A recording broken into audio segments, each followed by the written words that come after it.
नमस्कार दोस्तों, मैं हूं मृत साहू और आप सभी का लक्ष्य सेवा संस्थान में हार्दिक स्वागत है। तो आइए दोस्तों, आज मैं आपके लिए बहुत ही महत्वपूर्ण टॉपिक हिंदी के 50 जो अति महत्वपूर्ण प्रश्न हैं उसको लेकर के आया हूं। ये जो 50 प्रश्न हैं किसी न किसी परीक्षा में पूछे जा चुके हैं। इसको आपको मैं आज जो है आसान माध्यम में समझाने का प्रयास करूंगा। इस वीडियो को आप अंत तक जरूर देखें।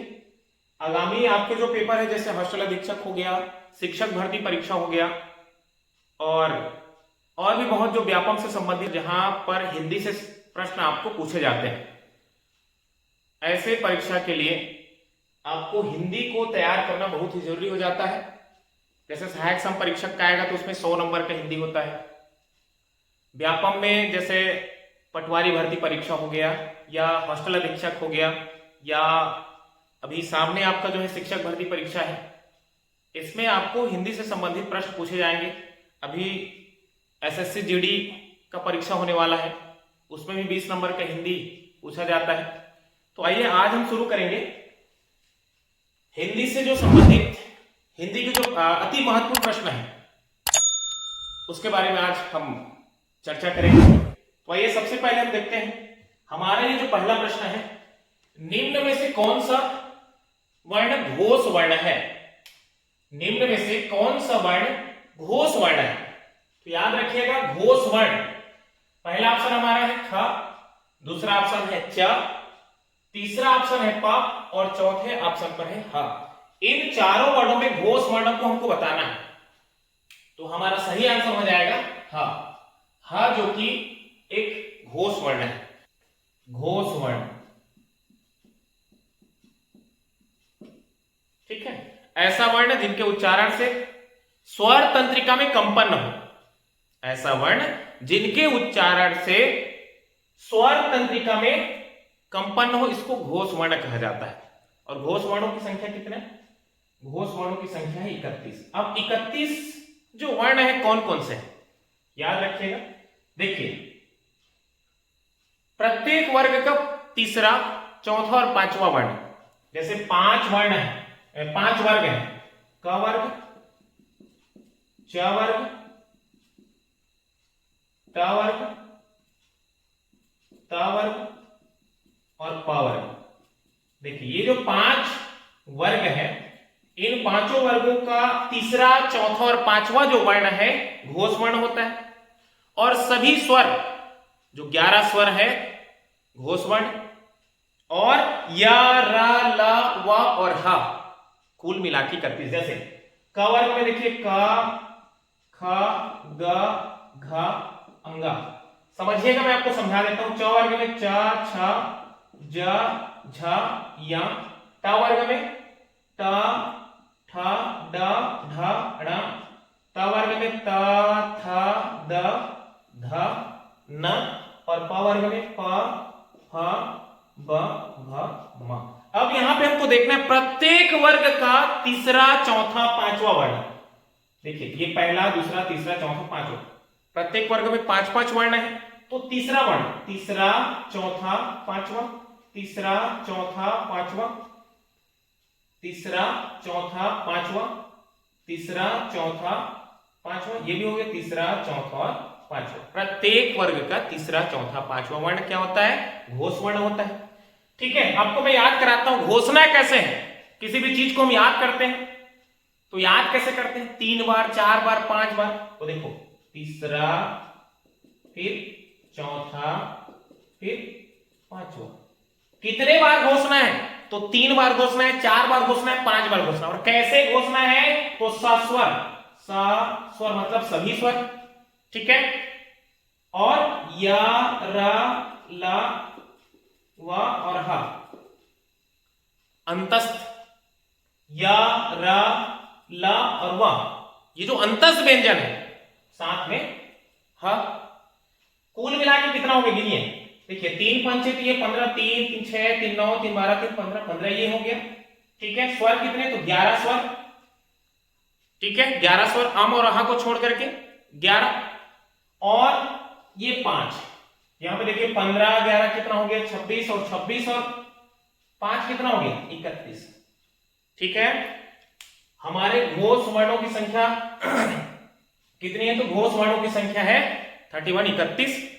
ठीक है, याद रखिएगा। कैसे याद रखेंगे? प्रत्येक वर्ग का तीसरा चौथा पांचवा वर्ण। ठीक है, तीसरा चौथा पांचवा वर्ण प्रत्येक वर्ग का। जैसे च वर्ग का तो क्या होगा ज छ य, ट वर्ग का तो ड ढ ण, त वर्ग का तो द ध न, और प वर्ग का ब भ म। ठीक है, इस प्रकार तीसरा चौथा पांचवा वर्ण क्या होता है? घोष वर्ण होता है। ठीक है, तीसरा चौथा पांचवा, और सभी स्वर में 11 आ से लेकर के, ठीक है, री तक याद रखिएगा। उसके बाद य र ल व और ह। तो यहां पे देखिए घोष वर्ण पूछा गया, तो घोष वर्ण में देखिए क्या ये हा आ गया, तो घोष वर्ण हमारा क्या हो जाएगा? हा। इस ऑप्शन के मुताबिक हमारे जो चौथा ऑप्शन क्या हो जाएगा? इसका आंसर हो जाएगा। यहीं पे याद रखिएगा अघोष पूछा जाए तो अघोष वर्णों की संख्या होती है 13। अघोष वर्ण पूछा जाएगा तो हो जाएगा 13। देखो 31 को उलट दोगे तो कितना बन जाएगा? 13 बन जाएगा। अब क्या बचा इसमें? प्रत्येक वर्ग का पहला और दूसरा, प्रत्येक वर्ग का देखो पहला और दूसरा, प्रत्येक वर्ग का पहला और दूसरा वर्ण, प्लस इसमें क्या कर देना आप? क्या बचा है? देखिए सा और सा, प्रत्येक वर्ग का पहला प्लस दूसरा वर्ण। ठीक है, प्रत्येक वर्ग का पहला और दूसरा वर्ण के साथ में क्या सा तीनों सा। तो देखो 2 पंचे कितना हो गया? 10 हो गया, और 3 को सा, तो 10 और 3 13।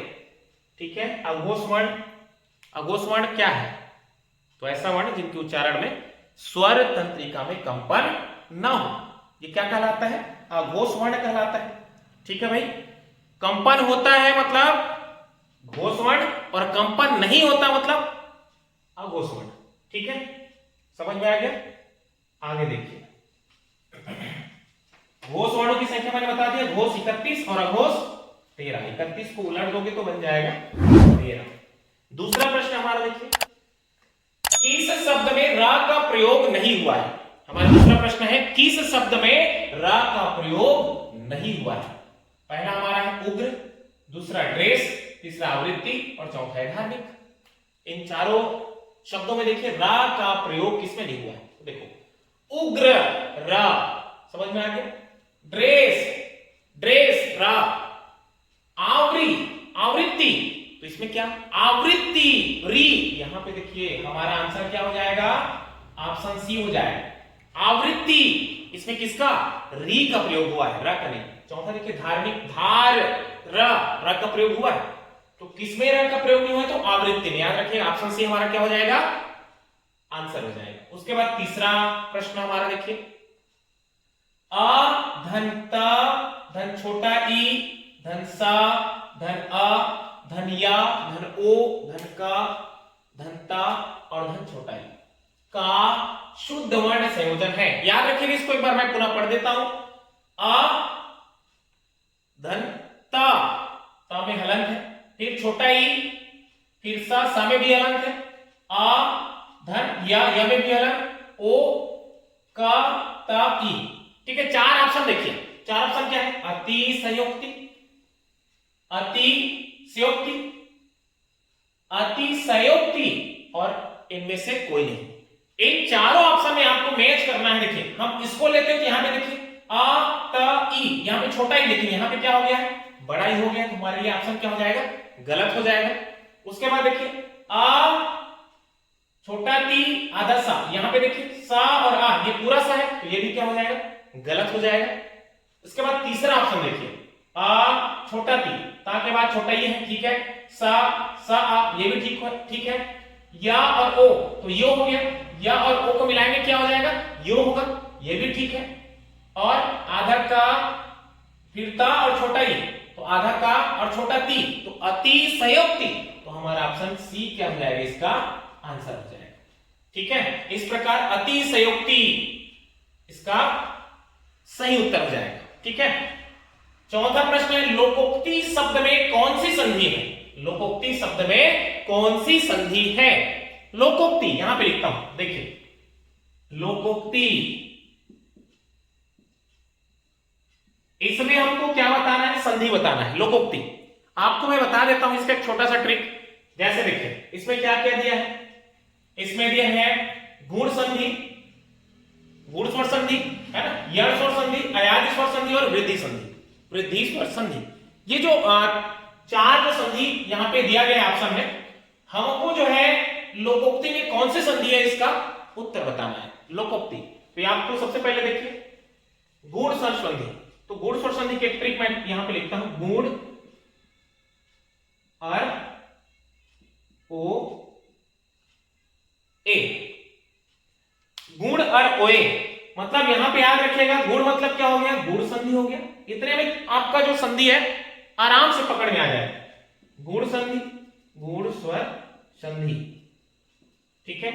और तो जहां पर अर का प्रयोग होगा, जहां पर अर का प्रयोग होगा वो कौन सी संधि होगा, गुण स्वर संधि होगा, ठीक है। ओ का प्रयोग होगा गुण स्वर संधि, ए का प्रयोग होगा गुण स्वर संधि। यहां पे देखो लोको, लोकोक्ति, लोको ओ का यहां पे क्या हो रहा है, प्रयोग हो रहा है। यहां देखिए ओ है, अर्थात लोकोक्ति में कौन सी संधि है, तो गुण स्वर संधि है। समझ में आ गया, गुण अर ओए, अर का प्रयोग, ओ का प्रयोग और ए का प्रयोग, जहां पर आपको अर ओ और ए का प्रयोग दिखे याद रखिएगा वहां पर गुण स्वर संधि होगा।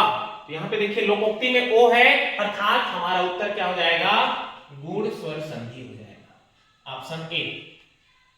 यदि यण स्वर संधि का चेक करते तो इसका ट्रिक जो है यण का हो जाएगा यरवय, यण का होता है यरवय, ठीक है। देखो यह से क्या हो गया, यण स्वर संधि, रा का प्रयोग वा का और या का, जिसमें भी जिस शब्द में रा वा और या है वो गुण स्वर संधि। उसके बाद क्या लिखे यहां पे, उसके बाद है अयादि, तो अयादि का क्या हो जाएगा, अय आय औ आओ। ये जो है आपको यदि कहीं पर मिल रहा है अय आय औ आओ, जैसे मैं पवन लिख देता हूं यहां पे पवन, ठीक है, ओधन अन, पवन में देखिए यहां पे आ और वा, तो आओ यहां पे छिपा हुआ है, प में आ है, प आ और वा ये हो जाएगा आओ, ठीक है। यहां देखिए आय आय औ आओ जहां पे दिखे वहां पे अयादि स्वर संधि होता है। और वृद्धि स्वर संधि, तो वृद्धि स्वर संधि का क्या लिखना है, व्री औ ए। देखिए व्री से क्या हो गया, वृद्धि स्वर संधि हो गया, व्री से वृद्धि स्वर संधि। औ जहां पे आए, जैसे जलौद लिखता हूं यहां पे जलौद, ठीक है, जलौद लिखता हूं, तो यहां पे क्या दिख रहा है, कौन सा संधि दिख रहा है, वृद्धि स्वर संधि, औ है यहां पे। ए जैसे मतैक्य लिख देता हूं, मतैक्य, तो यहां पे मतैक्य में आप पढ़िए अय आ रहा है, मतय, ठीक है, मतय अय, ठीक है, तो मतैक्य में वृद्धि स्वर संधि। समझ में आ रहा है जो मैं बोलना चाह रहा हूं। एक और आपका बचा है दीर्घ, 5 स्वर संधि है, तो दीर्घ में आप क्या करिएगा, दीयु बड़ा बड़ा रहना है, दीर्घ बड़ा, दीयु आई री, बड़ा बड़ा आपको मिलेगा। दी से क्या हो गया, दीर्घ स्वर संधि हो गया, बड़ा ऊ, बड़ा आ, बड़ा ई और री। इसके इससे संबंधित यदि उच्चारण हो रहा है, जैसे मैंने यहां पे लिख दिया विद्यालय, विद्यालय, विद्यालय में कौन सा संधि, तो विद्या आ रहा है यहां पे, आ देखो किसमें है, दीर्घ स्वर संधि, ठीक है। मेरा कहने का मतलब मैंने पांचों स्वर संधि को आपको 60 रुपए समझा दिया। ये जो ट्रिक मैं यहां पे बता रहा हूं, इस ट्रिक को आप एक बार अच्छे से सुन लीजिए, बिल्कुल संधि गलत ही नहीं होगा। स्वर संधि जो 5 प्रकार के हैं, ठीक है। हमको किसका बताना था, लोकोक्ति का। लोको ओ आ रहा है, मतलब देखिए यहां पे गुण और ओए, गुण और ओए क्या हो जाएगा, यहां पे गुण स्वर संधि हो जाएगा।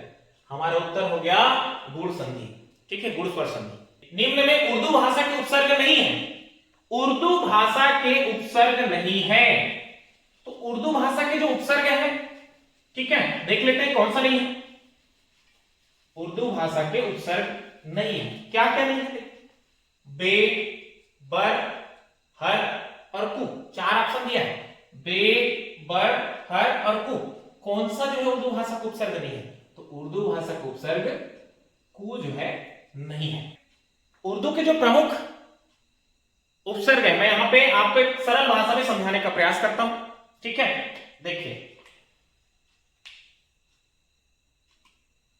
उर्दू, अल बिलाल,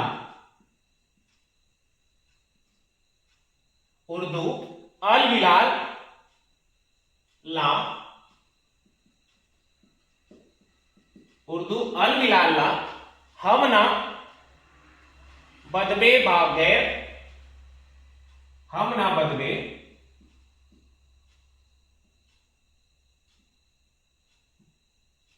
बागैर पूछे मितान, उर्दू अल बिलाल ला हमना बदबे बागैर पूछे मितान त काबर कम खुश रईगो मितान। देखिए एक वाक्य बन जाता है, उर्दू अल बिलाल, उर्दू अल बिलाल हम ना बदबे, हम ना बदबे बगैर पूछे मितान। तो यह क्या हो गया, अल हो गया, बिलाल हो गया, ला हो गया, हम हो गया, ना हो गया, बद हो गया, बे हो गया, बा गैर, ठीक है। बर ये जो है ता और का जो शब्द है वो साइलेंट शब्द है। बर फिर कम और खुश, गिनो 1 2 3 4 5 6 7 8 9 10 11 12 और उर्दू मतलब हो गया उर्दू उपसर्ग, ठीक है। उर्दू अल बिलाल, उर्दू अल बिलाल हम ना बदबे बगैर पूछे मितान, हम बिना पूछे जो है उनको मितान जो है किसको, अल बिलाल को नहीं बदेंगे। मितान बदना छत्तीसगढ़ी में आपको पता है, ठीक है। उर्दू अल बिलाल हम ना बदबे बागैर पूछे मितान तकाबर कम खुश रेबो मितान, तकाबर कम खुश रेबो मितान। तो यहां पे देखिए बर कम खुश, और ये ऊपर में जितना मैंने लिखा क्या क्या, अल बिलाल ला हम ना बद बे बा गैर बर कम और खुश, ये सब जो है उर्दू के क्या है, उपसर्ग है। यहां पूछा गया देखिए बे बर हर, ठीक है। इसमें एक चीज और याद रखिएगा, हर जो है हर शब्द भी क्या है, उर्दू के उपसर्ग है। तो यहां देखो ये जो कु है, कु शब्द यहां कहीं पे दिख रहा है आपको, कु नहीं दिख रहा है, तो कु क्या हो जाएगा, उर्दू का उपसर्ग नहीं होगा। यही पूछा गया है, उर्दू का उपसर्ग नहीं है, ठीक है। इसमें एक और याद रखना, हर अल बिलाल ला हम ना बदबे बगैर पूछे मितान ता काबर कम खुश रेगो मितान, ठीक है। एक और याद रखना, हर भी क्या है, उर्दू का उपसर्ग है। अगला प्रश्न देखिए, अगला प्रश्न हमारा है आद्यान शब्द का संधि विच्छेद का चयन कीजिए। तो आदि धन्यंत पहला ऑप्शन हमारा आदि धन्यंत, दूसरा है आद्य धन अंत, तीसरा है आदि धन अंत और चौथा है आद्य धन अंत। तो हमारा सही आंसर हो जाएगा आदि धन अंत, आद्यांत। किस शब्द में उपसर्ग प्रयोग नहीं हुआ है, उपसर्ग का प्रयोग नहीं हुआ है, ठीक है। नहीं शब्द देखो याद रखिएगा, जब भी प्रश्न आप हल करते हैं या प्रश्न को पढ़ते हैं तो 2 बार अच्छे से पढ़िएगा, क्योंकि नहीं जो है गलत करा देता है। किस शब्द में उपसर्ग का प्रयोग नहीं हुआ है, नहीं, यहां देखिए प्रतिवादी में प्रति उपसर्ग, उपभेद में उप है ना, उपभेद में क्या उपसर्ग लगा हुआ है, बेशक में बे, अभी मैंने बताया बे क्या है, उर्दू का उपसर्ग है, ठीक है। और अवधि, तो अवधि में जो है उपसर्ग का प्रयोग नहीं हुआ है। एक चीज याद रखिएगा, उपसर्ग जो आगे जुड़ता है और जुड़ करके विशेष अर्थ को प्रकट करता है, किसी शब्द के आगे जुड़ जाएगा उपसर्ग और उस शब्द के अर्थ में विशेषता ला देगा। प्रत्यय क्या होता है, पीछे जुड़ जाता है, याद रखिएगा उपसर्ग और प्रत्यय। देखिए इसको मैं आपको बता देता हूं, उर्दू में जैसे पूछा जाएगा आपको याद रखिए, प्रमुख है ना, प्रमुख उपसर्गों की संख्या मैंने आपको बता दिया, जो हमेशा पूछा जाता है। देखिए उपसर्ग, उपसर्ग और प्रत्यय, उपसर्ग उप ऊपर आगे, ठीक है, और प्रत्यय प पीछे। उपसर्ग ऊपर जुड़ेगा आगे जुड़ेगा, ऐसे याद रखे ना, और प्रत्यय प, प्रत्यय प और पीछे प, याद रखिएगा प्रत्यय जो है पीछे जुड़ करके और उपसर्ग ऊपर या फिर आगे जुड़ करके अर्थ में विशेषता ला देता है। ठीक है, तो यहां पे देखिए किसमें, और एक चीज और याद रखिएगा, जब भी ये लगेगा या इसको जब हम हटाते हैं, जैसे मैं यहां पे प्रतिवादी, प्रतिवादी में क्या लगा हुआ है, प्रति उपसर्ग। तो जो शब्द उपसर्ग निकालने के बाद या प्रत्यय निकालने के बाद जो शब्द बच रहा है उस शब्द का कोई विशेष अर्थ होना चाहिए, तब जाकर उसमें उपसर्ग या प्रत्यय लगा हुआ है। ठीक है, जैसे प्रति को मैंने हटा दिया तो क्या बच गया, वादी बच गया, वादी का अर्थ होता है। जैसे यहीं पे अवधि देखिए, अवधि में उपसर्ग नहीं लगा है, यदि मैं ठीक है मैं कहूं कि इसमें आ जो है उपसर्ग के रूप में लगा हुआ है, या हम पढ़ रहे हैं कि आ दिख रहा है उपसर्ग टाइप का, तो हमको चेक कर रहे हैं वधी, वधी का कोई अर्थ है क्या, वधी का कोई अर्थ होता है क्या, नहीं। उपसर्ग हटाने के बाद या प्रत्यय हटाने के बाद जो बचा हुआ शब्द है उस शब्द को हमको चेक करना होता है, जो बचा हुआ शब्द है उस शब्द को चेक करिए।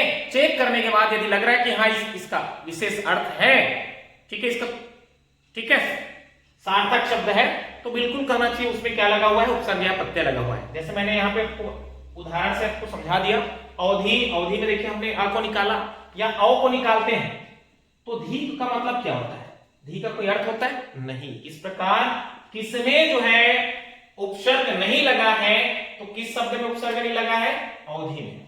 ठीक है भाई, उसके बाद अगला प्रश्न हमारा देखिए,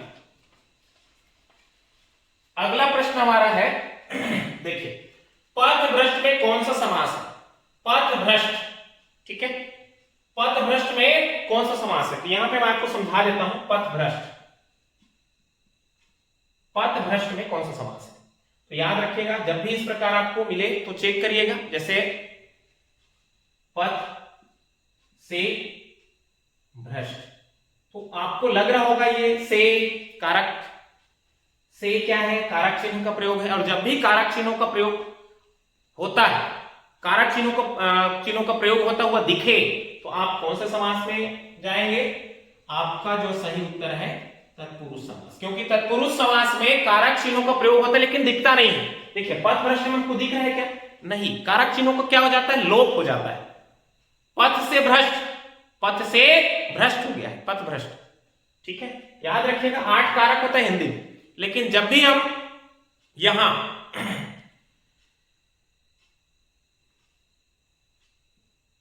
इसमें जब हम प्रयोग करते हैं, जैसे तत्पुरुष समास, तत्पुरुष, तो तत्पुरुष समास के प्रकार में फर्स्ट एंड लास्ट को छोड़ देते हैं, कर्ता, कर्ता कारक और संबोधन कारक, इन दोनों को छोड़ करके अन्य जो 6 जो कारक बचे हैं उन्हीं 6 कारक जो है का प्रयोग यहां पे तत्पुरुष समास में होता है। ठीक है, कर्म से लेकर के अधिकरण तक। ठीक है, याद रखिए। तो ये जो पथभ्रष्ट, इसको और डीपली पूछा जाए, पथ से भ्रष्ट, पथ से भ्रष्ट, पथ से अलग हो रहा है, जैसे और डीपली पूछ दिया जाता है इसको, कौन सा तत्पुरुष समास है। भाई पथभ्रष्ट में तो तत्पुरुष समास है, पथभ्रष्ट में तत्पुरुष समास है, क्लियर है। पथ से भ्रष्ट हमने देख लिया, चेक कर लिया, यहाँ पे कारक चिन्ह का प्रयोग हो रहा है, मतलब तत्पुरुष समास है। ठीक है भाई, लेकिन वो और मतलब जो है अंदरूनी प्रश्न कर देता, जैसे कौन सा तत्पुरुष समास है, तो आप क्या कहते हैं यहाँ पे, यहाँ से देखो से, तो से जो है अलग हो रहा है, यहाँ पे पथ से भ्रष्ट, पथ से अलग हो रहा है, भ्रष्ट हो रहा है, तो यहाँ पे क्या हो जाता है, अलग होने का जब भाव आए, अलग होने का भाव आए तो क्या आएगा, अपादान तत्पुरुष समास, अपादान तत्पुरुष समास। ठीक है, इसमें कौन सा तत्पुरुष समास है, अपादान, अलगाव का भाव, अलग होने का भाव। ठीक है, या ऐसे फ्लैट जो यहां पे बना हुआ है प्रश्न, पथभ्रष्ट में कौन सा समास है, सीधी सी बात है तत्पुरुष समास। द्वंद्व समास क्या कहता है, दोनों पद प्रधान। ठीक है, अव्ययी भाव क्या कहता है, पहला पद अव्यय। ठीक है, पहला पद क्या होता है, अव्यय होता है, खर्च नहीं होता, कर्मधारय विशेषता को प्रकट करेगा, विशेषता प्रकट करने वाला होता है। ठीक है, तो एक कर्मधारय होता है। स्त्रीत्व, देखिए अगला प्रश्न हमारा 9वां प्रश्न क्या कहता है, स्त्रीत्व शब्द में कौन सी संज्ञा है, स्त्रीत्व याद रखिएगा स्त्रीत्व शब्द में कौन सी संज्ञा है, संज्ञा बताना है। यहां पे मैं आपको समझा देता हूं संज्ञा कितने प्रकार के, तो 5 प्रकार के। और यहां पे आपको पूछा गया है स्त्रीत्व, स्त्रीत्व शब्द में कौन सी संज्ञा है, तो याद रखिएगा जब भी प्रत्यय लगा हुआ आपको मिले, ठीक है, प्रत्यय लगा हुआ मिले तो आप जो है भाववाचक संज्ञा लगा देना। संभवतः क्या होता है, भाववाचक संज्ञा ही होता है।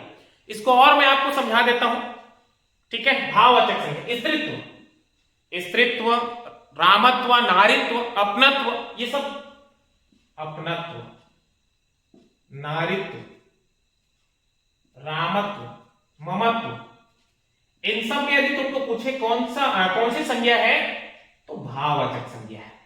और भाववाचक संज्ञा को तुम नाप तोल नहीं सकते।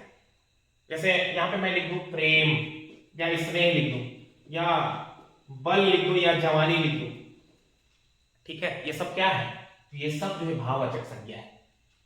भाववाचक संज्ञा को कैसे याद रखें, तो भाववाचक संज्ञा को नापा या तोला नहीं जा सकता। याद रखिएगा नाप तोल नहीं कर सकते। जैसे मैं यहां पे मैं आपसे प्रेम करता हूं, मैं आपसे प्रेम करता हूं, कितना प्रेम करता हूं, बहुत प्रेम करता हूं, बहुत बहुत ज्यादा, लेकिन कितना, इसको नाप नहीं सकते।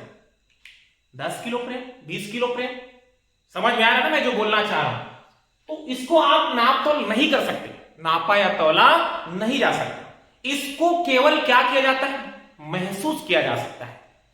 भावनाएं हम क्या कर सकते हैं, महसूस कर सकते हैं, इसको नाप तोल नहीं कर सकते। याद रखिएगा ये जो भाववाचक संज्ञा है, ठीक है, भाववाचक संज्ञा को, भावनाएं को केवल महसूस करोगे। मैं आपसे प्रेम करता हूं तो प्रेम को हम महसूस कर सकते हैं। घृणा, मैं आपसे बहुत घृणा करता हूं, घृणा, तो घृणा को हम कितना घृणा, तो कितना घृणा करते हो मेरे से, तो घृणा मतलब आप नहीं कर सकते कि आपसे मैं इतना 5 किलो घृणा करता हूं कि 10 किलो घृणा करता हूं, आप नहीं बोल सकते। इसको केवल महसूस किया जा सकता है। याद रखिए क्या किया जा सकता है, महसूस किया जा सकता है, ठीक है, नापा या तौला नहीं जा सकता। एक चीज और याद रखिएगा, प्रत्यय लगा हुआ रहेगा, अधिकांशतः क्या लगा हुआ रहेगा, प्रत्यय, पीछे जुड़ता है मैंने बताया अभी। तो यहां पे तुमको पूछा गया है स्त्रीत्व, स्त्रीत्व में कौन सी संज्ञा है, तो स्त्रीत्व में भाववाचक संज्ञा है। कौन सी संज्ञा, भाववाचक संज्ञा। भावनाएं केवल जो है महसूस की जा सकती है, प्रेम, स्नेह, घृणा, ये सब, ठीक है, नाप या तौल नहीं कर सकते। अगला हमारा प्रश्न क्या है, देखिए, जनता, भीड़, प्रजा, सेना, आग, इन शब्दों में कौन सा वचन है। जैसे प्रश्न 10वां हमारा कहता है कि जनता, भीड़, प्रजा, सेना, आग, इन शब्दों में जैसे पूछा जाएगा जनता में कौन सा वचन है, या भीड़ में कौन सा वचन है, या प्रजा में, या सेना में, या आग में, ठीक है। ऑप्शन क्या दिया है, देखो, एक वचन, द्विवचन, बहुवचन, और इनमें से कोई नहीं। तो यहां पे आपको मैं समझा देता हूं, वचन जो है 2 प्रकार के, एक वचन और बहुवचन। जहां पे एक होने का, एक व्यक्ति या एक वस्तु के होने का बोध हो, वहां पे एक वचन, और जहां पे एक से अनेक वस्तु या व्यक्ति के होने का बोध हो, वहां पे होता है बहुवचन। देखो यहां पे समझा देता हूं, वचन, एक वचन और बहुवचन, ठीक है। एक वचन मैंने बता दिया, एक वचन क्या होता है, जहां पे एक वस्तु या व्यक्ति के होने का बोध हो, एक वचन है। और बहुवचन मतलब जहां एक से अधिक वस्तु या व्यक्ति के होने का बोध हो, वहां पे क्या होता है, बहुवचन होता है, ठीक है। और हमको पूछा गया है जनता, भीड़, पुलिस, क्या क्या पूछा गया है, जनता, भीड़, प्रजा, सेना, जनता, भीड़, प्रजा, सेना, और क्या पूछा गया है, आग, इनमें कौन सा वचन है, ठीक है। तो आपको एक ट्रिक मैं बताता हूं, हमेशा एक वचन में रहने वाले और हमेशा बहुवचन में रहने वाले को मैं आपको बता देता हूं। एक वचन देखिए, तो एक वचन को कैसे याद रखना है, सबसे पहले याद रखना, हर एक, हर कोई, प्रत्येक, जनता, प्रजा, देखिए, हर एक, हर कोई, प्रत्येक, जनता, प्रजा, क्या चाहते हैं? धातु और अधातु, धातु अधातु, धातु अधातु के रूप में क्या? तो सोना, चांदी, कोयला आदि। ठीक है, हर एक, हर कोई, प्रत्येक, जनता, प्रजा क्या चाहता है? धातु और अधातु। तो धातु और अधातु के रूप में सोना, चांदी और कोयला। इसके लिए क्या हो जाएगी? भीड़ लगेगी, भीड़ लगेगी तो आग लग जाएगा, आग। ठीक है, ये सब याद रखना क्रम से। हर एक, हर कोई, प्रत्येक, जनता, प्रजा क्या चाहता है? धातु और अधातु चाहता है, और उसके लिए क्या लगेगी? तो भीड़ लगेगी। धातु अधातु के रूप में सोना, चांदी, कोयला। सोना, चांदी किसको नहीं चाहिए? सबको चाहिए, हर एक को चाहिए, प्रत्येक को चाहिए, चाहे वो जनता हो चाहे प्रजा हो। ठीक है, उसके लिए क्या लगेगी? भीड़ लगेगी, और जब भीड़ लगेगी तो आग लग जाएगा, और आग लगेगा तो आग को बुझाने के लिए पुलिस आएगा, पुलिस। ठीक है, पुलिस आएगा। पुलिस से जब कंट्रोल नहीं होगी तो सेना को बुलाया जाएगा। किसको बुलाया जाएगा? सेना को। और सेना आकर के पानी की क्या कराएगी? वर्षा कराएगी, वर्षा। ठीक है, इस प्रकार ये जो यहां पे जो उत्पाद हुआ है ये सब समाप्त होगा। कहने का तात्पर्य मेरा ये है कि आप इस प्रकार से एक वाक्य के रूप में निरूपित करके आप एक वचन, जो हमेशा एक वचन में होता है, उसको आसानी से याद रख सकते हैं। जैसे देखिए, हर एक, हर कोई, प्रत्येक, जनता। हर एक, हर कोई, प्रत्येक, जनता क्या चाहता है? धातु और अधातु। और धातु और अधातु के रूप में देखिए, सोना, चांदी, कोयला। उसके लिए क्या लगेगी? भीड़ लगेगी, और भीड़ लगेगी तो क्या हो जाएगा? आग लग जाएगी, और आग को बुझाने के लिए कौन आएगा? पुलिस आएगा। पुलिस से कंट्रोल नहीं होगा तो किसको बुलाया जाएगा? सेना को बुलाया जाएगा, और सेना करके पानी की क्या कराएगी? वर्षा कराएगी। तो देखो, हर एक, हर कोई, प्रत्येक, जनता, प्रजा, धातु, अधातु, भीड़, आग, पुलिस, सेना, पानी और वर्षा, ये सब हमेशा क्या? किस वचन में? तो एक वचन में। अब देखो यहां पे जनता, भीड़, प्रजा, सेना, आग। जनता, प्रजा, भीड़, सेना और आग कौन से वचन में है? एक वचन। तो हमारा आंसर यहां पे हो जाएगा एक वचन। ये हमारा पहला ऑप्शन, ऑप्शन ए, एक वचन। अर्थात जनता, भीड़, प्रजा, सेना, आग, इनमें एक वचन होता है। अगला प्रश्न हमारा है 11वें नंबर का, कौन सा शब्द स्त्रीलिंग शब्द नहीं है? कौन सा शब्द स्त्रीलिंग शब्द नहीं है? क्या? तलवार। पहला ऑप्शन क्या है? तलवार, दूसरा परिषद, तीसरा दही, और चौथा धोती। तो देखिए, एक चीज मैं आपको बताता हूं, इकारांत शब्द, इकारांत शब्द प्रयोग जहां पे हुआ हो वो क्या होता है? स्त्रीलिंग। और कुछ एक यहां पे देखिए, तलवार में आपको इकारांत नहीं दिख रहा है। तो एक चीज मैं आपको बताता हूं, स्त्रीलिंग पहचानेंगे कैसे? तो जब भी आपको इस प्रकार दिया रहे तो आप क्या करना? शब्द को एक वाक्य में निरूपित कर देना।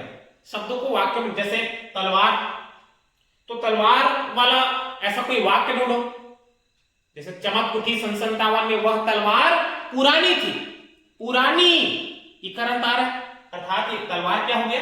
स्त्रीलिंग हो गया। चमक उठी सन में, रानी लक्ष्मीबाई वाला, चमक उठी सन में वह तलवार पुरानी थी। पुरानी इकारांत अर्थात स्त्रीलिंग हो गया। परिषद, मंत्री परिषद, समझ में आ रहा है? जैसे अभी मंत्रिमंडल वगैरह का गठन होता है, ठीक है, मंत्री परिषद से सलाह मांगी, मंत्री परिषद से सलाह मांगी। ठीक है, मंत्री परिषद, सलाह मांगा नहीं बोलते हैं, परिषद से सलाह मांगी जाती है। ठीक है, तो मंत्री परिषद भी क्या हो गया? सलाह मांगी, तो ये क्या हो गया? ये भी स्त्रीलिंग हो गया। दही, दही खट्टी होती है कि खट्टा होता है? दही खट्टा होता है। हमारा जो है कौन सा शब्द जो है स्त्रीलिंग नहीं है? तो दही। धोती को फाड़ के रुमाल कर गई, कर गई, धोती को फाड़ के रुमाल कर गई, तो धोती भी क्या हो गया? स्त्रीलिंग हो गया। तो स्पष्ट दिख रहा है इकारांत, लेकिन दही में फंस जाओगे। वाक्य में उनको एक बार बिल्कुल निरूपित करिएगा। दही ऐसा लग रहा है इकारांत, ठीक है, दही खट्टी होती है कि खट्टा होता है? तो दही खट्टा होता है। ठीक है, नाखून बढ़ती के बढ़ता है वाली बात, पिछला जो एग्जाम उसमें पूछा गया था नाखून क्या है, तो नाखून याद रखिएगा पुल्लिंग है। नाखून बढ़ती नहीं है, बढ़ता है। दही खट्टी नहीं होती, दही खट्टा होता है। इस प्रकार ये क्या हो गया, दही जो है पुल्लिंग अर्थात स्त्रीलिंग शब्द नहीं है। अगला सवाल हमारा है, वह घर से बाहर गया। वह घर से बाहर गया, इस वाक्य में कौन सा कारक है? घर से बाहर गया। देखो मैंने बताया कारक जो है यहां हम समझने का प्रयास करते हैं। कारक, कारक जो है हिंदी में 8 प्रकार के। कारक हिंदी में कितने प्रकार के हैं? 8 प्रकार के। देखो, कर्ता कारक, कर्म कारक, करण कारक, संप्रदान कारक, अपादान कारक, अपादान के बाद अधिकरण कारक या संबंध कारक लिख देते हैं, संबंध कारक, फिर अधिकरण और फिर होता है संबोधन कारक। कर्ता में विभक्ति क्या होगा? ने, कर्म को के लिए, करण से के द्वारा, संप्रदान को के लिए, फिर अपादान से संबंध का, के, की, रा, रे, री इत्यादि, अधिकरण में, पर और संबोधन हे, अरि, अरे इत्यादि। ये सब जो है विभक्तियां हैं और ये क्या है? कारक के नाम। कितने कारक? तो हिंदी में 8 कारक है। ठीक है, ये 8 कारक समझिए इसको। 2 मिनट में मैं आपको समझा देता हूं। कारक कभी गलत नहीं होगा। कारक को और किस नाम से जाना जाता है? तो परसर्ग के नाम से जाना जाता है। किस नाम से? परसर्ग। ठीक है, कर्ता ने कर्म को के लिए, करण से के द्वारा, संप्रदान को के लिए, अपादान से, संबंध का, के की, अधिकरण वे पर और संबोधन हे। यहां हमारा उदाहरण क्या है? देखिए, वह घर से बाहर गया। यहां लिखता हूं मैं, वह घर से बाहर गया। घर से बाहर गया। इसमें देखिए आपको 2 चीज या 2 जगहों पर 2 कारकों में सेम सेम दिख रहा होगा। जैसे कर्म में देखिए को के लिए और संप्रदान में भी को के लिए। तो आपको याद रखना है कहां पर किस को का प्रयोग होगा, किस के लिए का प्रयोग होगा। जैसे देने की जब बात आएगी, किसी को भिक्षा दे रहे हैं, किसी को दान दे रहे हैं, देने की जब बात आएगी तो देने की बात आएगी तो संप्रदान, प्रदान करेंगे, देंगे। देने की बात आएगी तो आपको याद रखना सावित्री ने भिखारी को भिक्षा दी, तो यहां पर संप्रदान किसको? भिखारी को। तो यहां पर संप्रदान कारक होगा। ठीक है, जहां पे देने की बात आए तो वहां पर संप्रदान को का प्रयोग याद रखिएगा, और जहां पे देने का भाव ना हो तो वहां पर कर्म। ठीक है, कर्म कारक का को। ठीक है, याद रखिएगा। एक जगह और देखिए, यहां पे करण और अपादान, इन दोनों में देखो शेष है। करण तो जहां पे जुड़ने का भाव हो, जुड़ाव का भाव हो, वहां पे करण वाला से, करण जो कारक है उसका है ना, उसका जो से है उसका प्रयोग होगा विभक्ति का। और जहां पर जो है अलग होने का भाव हो, अलगाव का भाव हो, अपादान कारक का प्रयोग होगा। जैसे यहां पे देखिए, वह घर से बाहर गया, यहां देखिए से जो है विभक्ति का प्रयोग हुआ है, तो कौन सा कारक हो जाएगा? तो ये हो जाएगा अपादान कारक। अपादान कारक क्यों? क्योंकि वो घर से क्या हो रहा है? अलग हो रहा है। घर से बाहर जा रहा है, घर से बाहर, घर से निकल रहा है, वो सीधी सी बात है। वह घर से बाहर गया। ठीक है, घर से बाहर गया मतलब कौन सा कारक हो जाएगा? अपादान कारक। तो हमारा आंसर हो जाएगा ऑप्शन नंबर 4 डी। ठीक है, वह घर से बाहर गया, इस वाक्य में कौन सा कारक है? तो अपादान। समझ में आ गया? जहां पे जुड़ाव का भाव, जैसे रोग से ग्रस्त, मैं यहां पे एक और उदाहरण लिखता हूं। जैसे इसको मिटा देता हूं, देखिएगा, समझिएगा। रोग से ग्रस्त, रोग से ग्रस्त। ठीक है, और इसी में लिख देता हूं रोग से मुक्त। रोग से ग्रस्त है अर्थात क्या हो गया? करण कारक होगा क्योंकि जुड़ा हुआ है, रोग से ग्रसित है। रोग से मुक्त ये हो जाएगा अपादान कारक। ठीक है, या वृक्ष से पत्ते गिरते हैं, वृक्ष से पत्ते गिरते हैं, वृक्ष से पत्ते गिर रहे हैं, अलग हो रहे हैं, तो यहां पे अपादान कारक होगा। ठीक है, अगला प्रश्न देखिए,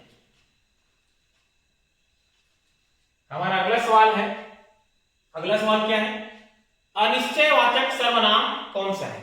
निश्चय नहीं, अनिश्चय, कौन, क्या, कुछ और यह, इन चार जो है ऑप्शन में आपको बताना है कि अनिश्चयवाचक सर्वनाम कौन सा है। जैसे पहला ऑप्शन हमारा क्या है, कौन, दूसरा क्या है, क्या, तीसरा कुछ और चौथा यह।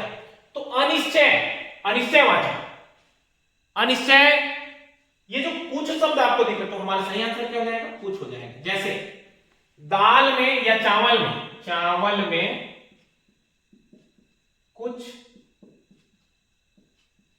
गिरा है या दाल में कुछ गिरा है, तो ये जो कुछ है मतलब हमको पता नहीं क्या गिरा हुआ है। ठीक है, अनिश्चय, अनिश्चयवाचक मतलब निश्चित नहीं होगा कि क्या मतलब हुआ है। समझ में आ रहा है? चावल में कुछ गिरा है, क्या गिरा है हमको पता नहीं है। ठीक है, चावल में कुछ गिरा है, तो कुछ शब्द क्या हो जाएगा यहां पे, कुछ शब्द होगा हमारा अनिश्चयवाचक सर्वनाम।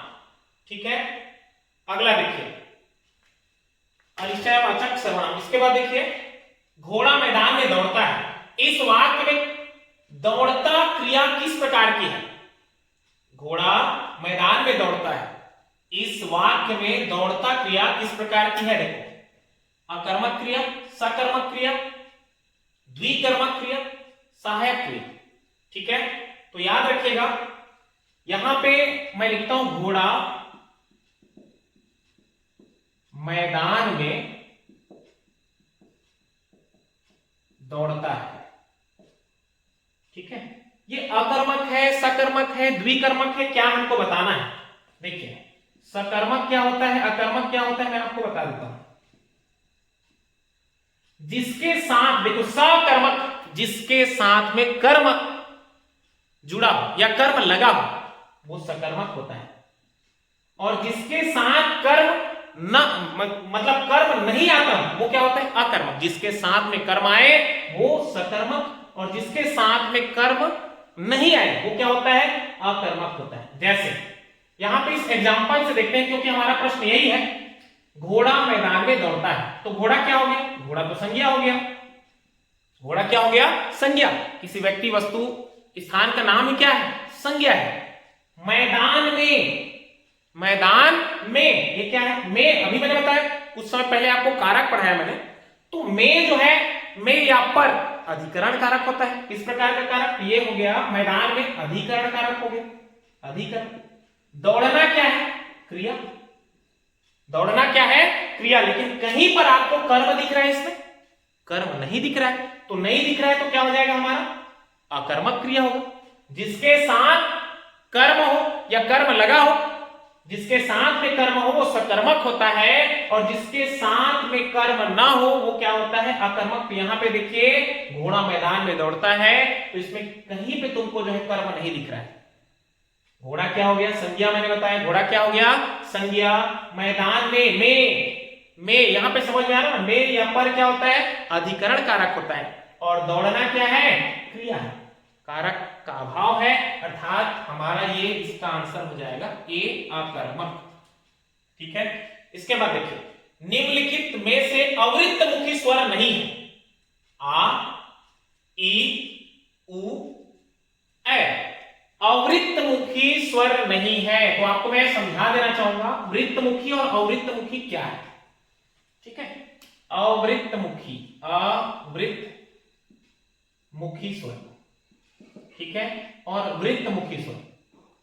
ये जो है वृत्तमुखी स्वर क्या होता है और अवृत्तमुखी स्वर क्या होता है? अवृत्त जिसके उच्चारण से या जिस वर्ण के उच्चारण से हमारा जो होठ है, होठ वृत्त के आकार का हो जाए। ठीक है, जिस वर्ण के उच्चारण से हमारा जो होठ है, होठ किसके आकार का हो जाए? वृत्त के आकार का हो जाए, वो क्या होता है? वृत्तमुखी होता है। वृत्त के आकार का हो वो वृत्तमुखी है, और वृत्त के आकार का ना हो वो क्या है? अवृत्तमुखी है। तो यहां पे देखिए क्या क्या दिया हुआ है? आ, ई, उ और ए। आ,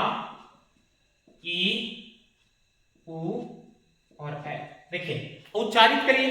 मैंने यहां पे आपको बता दिया परिभाषा वृत्तमुखी और अवृत्तमुखी। वृत्तमुखी होता क्या है, जिन वर्णों के उच्चारण में ओठ जो है वृत्त के आकार का हो जाए वो क्या होता है, वृत्तमुखी। गोला ऐसे वृत्त के आकार का, गोलाकार।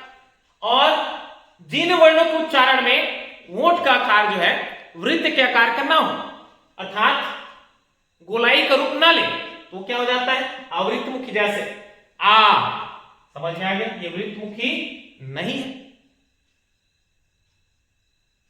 ठीक है। ई, ये भी वृत्तमुखी नहीं है। ऊ, देखिए ऊ अर्थात ये वृत्तमुखी है। ए, ये भी वृत्तमुखी नहीं। हमको पूछा क्या गया है, निम्न में अवृत्तमुखी नहीं है। तो अवृत्तमुखी नहीं है मतलब ऊ जो है अवृत्तमुखी नहीं है, अर्थात क्या है, ऊ तो वृत्तमुखी है। ऊ के उच्चारण में होंठ का जो आकार कैसा हो जा रहा है, गोलाकार हो जा रहा है। तो ऊ क्या हो जाएगा, हमारा सही उत्तर हो जाएगा। ऊ क्या है, वृत्तमुखी है। ठीक है, वृत्तमुखी और अवृत्तमुखी याद रखिएगा। अवृत्तमुखी किसको कहते हैं और वृत्तमुखी किसको कहते हैं। ठीक है, तो वृत्तमुखी में देखिए, वृत्तमुखी में क्या होगा, छोटा ऊ हो जाएगा, बड़ा ऊ हो जाएगा, ओ हो जाएगा और औ। अवृत्तमुखी में क्या क्या बच गया, आ, छोटा ई, बड़ा ई, ए और ए, ये सब क्या है, अवृत्तमुखी है। ठीक है, अवृत्तमुखी आ, ई, ए।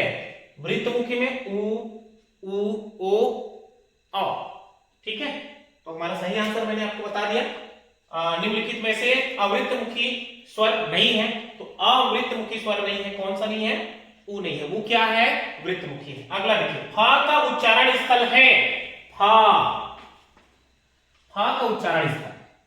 तो देखिए ये तो सिंपल आपको समझ में आ रहा होगा। एक ट्रिक मैं आपको बताता हूं। फा का उच्चारण स्थल क्या क्या दिया है, देखिए ऑप्शन ए में कंठ दिया है, बी में दिया है तालव्य, सी में मूर्धन्य और डी में ओष्ठ्य। फा का उच्चारण स्थल, फा का उच्चारण स्थल है। ठीक है, फा। तो सबसे पहले आपको याद रखना है 5 जो वर्ग है, 5 वर्गों का, ठीक है, आपको पूरा याद होना चाहिए। का वर्ग, च वर्ग, ट वर्ग, त वर्ग, प वर्ग और फ वर्ग। ठीक है, का वर्ग, च वर्ग, ट वर्ग, त वर्ग और प वर्ग। ठीक है, तो का वर्ग देखिए, का, ख, ग, घ, अंगा। च वर्ग में च, छ, ज, झ, य। ट वर्ग में ट, ठ, ड, ढ, ण। ट वर्ग में त, थ, द, ध और न। प वर्ग में हो जाएगा प, फ, ब, भ, म। देखिए यहां से तो समझ में आ गया होगा। अब कैसे याद रखें, ठीक है, एक तो आप ट्रिक के माध्यम से भी याद रख सकते हैं, कतामू दवो करके, कतामू दवो। ठीक है, क से कंठ हो गया, क वर्ग कंठ, त वर्ग तालु, फिर ट वर्ग मूर्धा, फिर त वर्ग दंत और प वर्ग का उच्चारण होता है ओष्ठ से। ऐसे भी याद रख सकते हैं, या यहां से कंठ से बाहर निकलना है आपको। देखिए क वर्ग का उच्चारण क, ख, ग, घ, ङ किससे होगा, कंठ से होगा। क वर्ग का उच्चारण कहां से होगा, कंठ से होगा। यहां से कंठ के ऊपर आओगे तो क्या मिलेगा आपको, तालु मिलेगा। तालु के आगे आओगे तो मूर्धा, ये पूरा, और मूर्धा के आगे दांत, और दांत के आगे आओगे तो क्या आ जाएगा, ओष्ठ है। च वर्ग का उच्चारण होता है तालु से। ठीक है, ट वर्ग का उच्चारण मूर्धा से, और त वर्ग का उच्चारण होता है दंत से, और प वर्ग का उच्चारण होता है ओष्ठ से। ओष्ठ। यहां पे देखिए क्या पूछा गया, किसका पूछा गया, फ का उच्चारण स्थल पूछा गया। तो प, फ, ब, भ, म दोनों होठ को जोड़ने के बाद ही हम इसका उच्चारण कर सकते हैं। दोनों होठ जब तक नहीं जुड़ेगा तब तक प वर्ग का जो है आप उच्चारण नहीं कर सकते। प वर्ग में जितने भी वर्ण है उसका उच्चारण संभव नहीं है। प दोनों होठ जुड़ रहे हैं, देखो प के बाद फ, ब, भ, म, प फ ब भ म, दोनों होठ को क्या करना पड़ेगा, यहां पे जोड़ना पड़ेगा।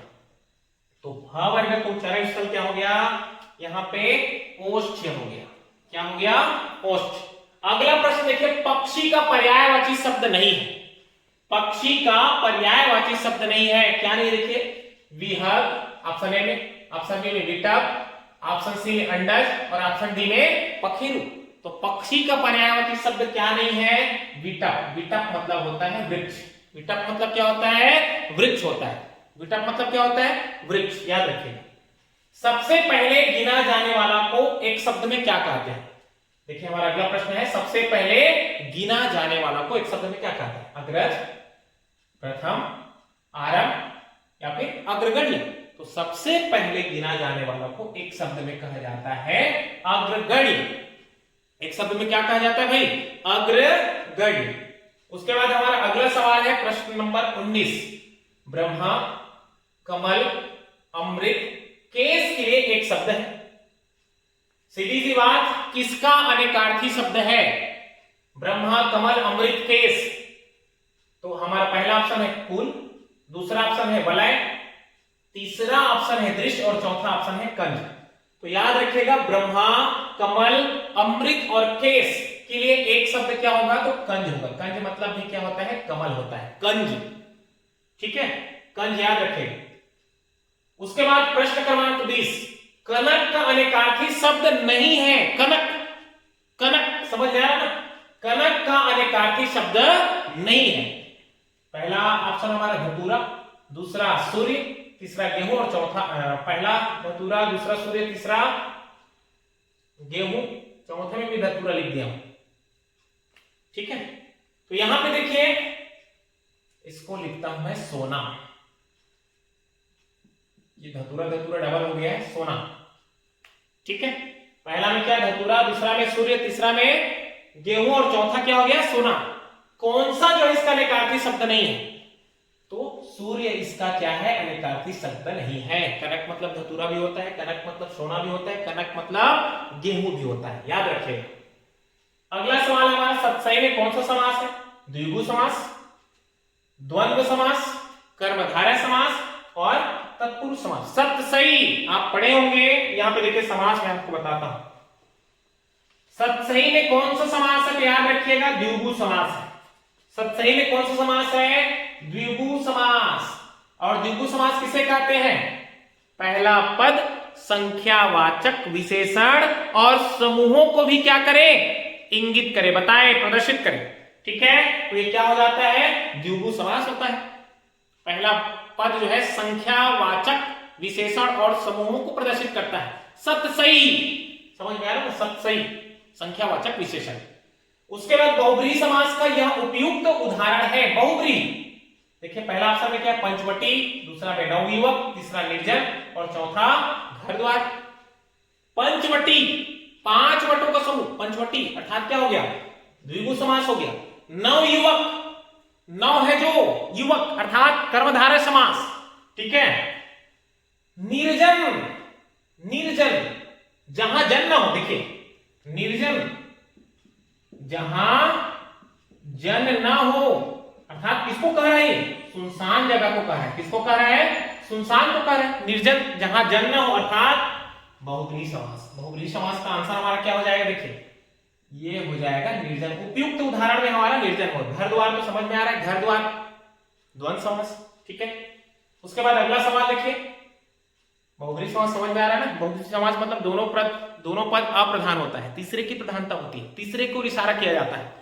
जैसे निर्जन मैंने कह दिया, तो निर्जन मतलब किसकी ओर इशारा हो रहा है, सुनसान जगह की ओर इशारा हो रहा है, सुनसान जगह को बताया जा रहा है। ठीक है, इसके बाद देखिए तद्भव शब्द कौन सा है, तद्भव और तत्सम।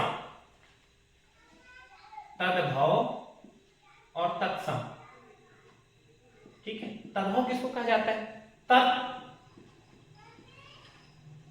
धनभव। तत् मतलब उससे, और भाव मतलब, भाव मतलब क्या होता है, उत्पन्न।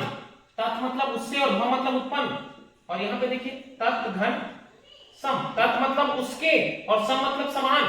तत्सम मतलब जब से शुरू हुआ है तब से ज्यों के त्यों आज के हिंदी में प्रयुक्त होते आ रहा है, ये तत्सम हो गया। उसी के समान जैसा शुरुआत में बोला जा रहा था वैसे आज भी बोला जा रहा है कि क्या है, तत्सम। तत्सम मतलब याद रखेगा संस्कृत जैसा।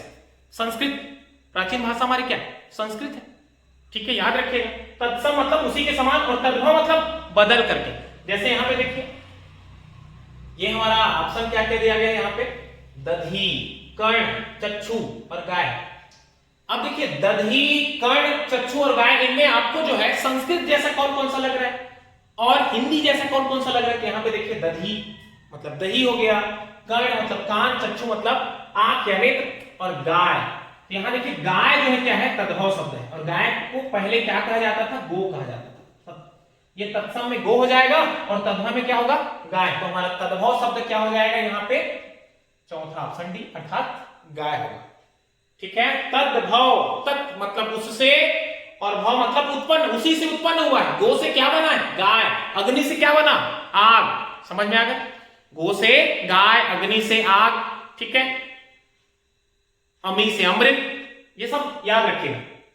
अगला देखिए, निम्न में देशज शब्द नहीं है, तो देशज शब्द देखिए लोटा, पगड़ी, पाकिस्तानी और दुकान। इन चार शब्दों में, चार जो ऑप्शन आपको दिया गया है, इनमें आपको क्या बताना है, देशज शब्द नहीं है बताना है, विदेशी शब्द को बताना है आपको। तो आपका आंसर हो जाएगा दुकान। चौथा ऑप्शन हमारा सही होगा। दुकान क्या है, फारसी शब्द की भाषा है, फारसी शब्द। दुकान क्या है, दुकान जो है फारसी भाषा का शब्द है। दुकान किस भाषा का शब्द है, फारसी। बाकी लोटा, पगड़ी, पाकिस्तानी, गड़बड़, खटर पटर, कबड्डी, है ना, ये सब आए तो क्या होगा, ये देशज शब्द होगा, ठीक है। अब याद रखिएगा यहां पे देखिए, निम्न में अशुद्ध शब्द का चयन कीजिए। अगला सवाल हमारा 25वें नंबर का प्रश्न है, निम्न में अशुद्ध शब्द का चयन कीजिए। अशुद्ध शब्द आपको बताना है, अनुग्रहित, उज्जवल, पूज्यनीय, कवयित्री। तो याद रखिएगा हमारा सही आंसर हो जाएगा पूज्यनीय। ये गलत है, ठीक है। शुद्ध क्या होता है, पूजनीय होता है या फिर पूज्य होता है, पूज्य या फिर पूज्यनीय, पूज्य या फिर क्या, पूजनीय, पूज्यनीय नहीं होता, ठीक है, ये गलत है। पूजनीय अशुद्ध है, ठीक है। अगला देखिए, पूजनीय या पूज्य ये शुद्ध शब्द होता है, बिल्कुल याद रखिएगा। भाषा की न्यूनतम इकाई क्या है, तो भाषा की न्यूनतम इकाई देखिए, पहला वर्ण, दूसरा अक्षर, तीसरा शब्द और चौथा है वाक्य। तो यहां पे देखिए भाषा की न्यूनतम इकाई क्या हो जाएगा, वर्ण हो जाएगा, हमारा पहला ऑप्शन सही होगा। अगला देखिए प्रश्न क्या है, 27वें नंबर का प्रश्न। राम ने कहा कि गाड़ी उलट गई। राम ने कहा कि गाड़ी उलट गई में कौन सा वाक्य है, राम ने कहा कि गाड़ी उलट गई, ठीक है। इसका सही आंसर होगा मिश्र वाक्य। अब कैसे याद रखें इसको, मिश्र वाक्य, सरल वाक्य, सरल, संयुक्त और मिश्र। देखिए वाक्य जो है सरल वाक्य या साधारण वाक्य बोलते हैं, फिर मिश्र वाक्य और तीसरा है संयुक्त वाक्य, ठीक है। सरल वाक्य क्या है, जिसमें संयोजन शब्दों का प्रयोग नहीं होता। संयोजन शब्द मतलब और, अथवा, किंतु, परंतु, यदि, तो नहीं इत्यादि। जिसमें संयोजन शब्द, जैसे यहां पे मैं लिखूं पानी बरसता है, पानी बरसता है, ठीक है, पानी बरसता है। इसमें किसी भी प्रकार का आपको संयोजन शब्द का प्रयोग नहीं दिख रहा है। संयोजन शब्द के रूप में जैसे और हो गया, अथवा हो गया, किंतु, परंतु, जैसा, वैसा, ये सब क्या है, इधर उधर, यदि, तो नहीं, तो ये सब क्या है, संयोजन शब्द है। और संयोजन शब्द का जिसमें प्रयोग नहीं दिखेगा आपको, तो आप लगा दीजिएगा सरल वाक्य, जिसमें एक ही क्या होता है, विधेय होता है, ठीक है। समझ में आ रहा है, एक विधेय और एक ही उद्देश्य होता है। इसको क्या कहा जाता है, एक जिसमें उद्देश्य और एक विधेय हो कहलाता है सरल या साधारण वाक्य, ठीक है। दूसरा देखिए मिश्र वाक्य, इसको कैसे याद रखें, तो मिश्र वाक्य के मैं आपको छोटा सा क्लू बताता हूं। यदि इसमें याद रखिएगा, मिश्र वाक्य में संयोजन शब्द आएंगे, क्या आएंगे, संयोजन शब्द आएंगे। और संयोजन शब्द के रूप में क्या, यदि, अगर, ठीक है, उसके बाद चूंकि,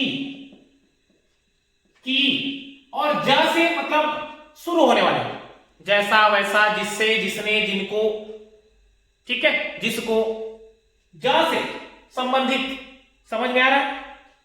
ज वाला जितना भी होगा, जा जा जा, जैसी करनी वैसी भरनी, जैसी, जिसने, जिनको, जिधर, जिससे, तो ये सब जो है मिश्र वाक्य, ये सब जो है संयोजन शब्द जब आएंगे तो हमको क्या लगाना होगा? मिश्र वाक्य लगाना होगा। देखिए क्या क्या संयोजन शब्द आएंगे? यदि, अगर, चूंकि, की और ज से बनने वाले शब्द, ज से शुरू होने वाले जो शब्द है, जैसे मैंने बताया ना, जिधर, जिससे, जिनको, जैसा, ठीक है, इत्यादि।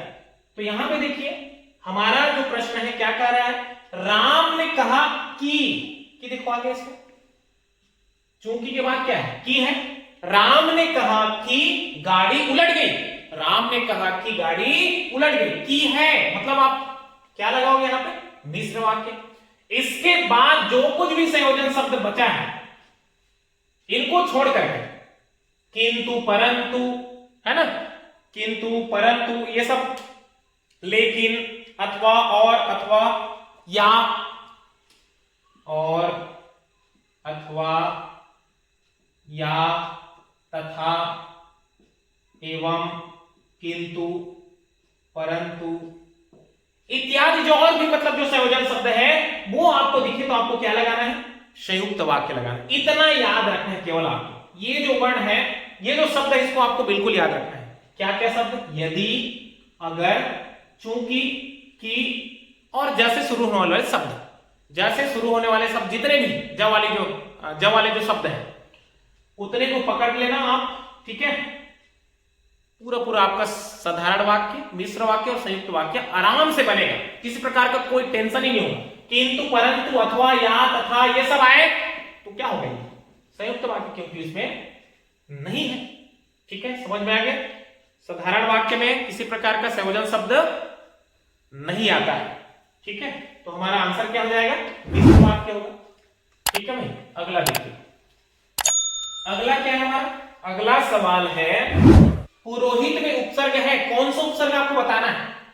पुरोहित में पुरा, पुर, पुरा और पुरस। तो पुरोहित में उपसर्ग होगा पुरा, पुराधनित, पुरोहित, पुरोहित याद रखिएगा, पूरा उपसर्ग है, याद रखना, पुरोहित में कौन सा उपसर्ग है?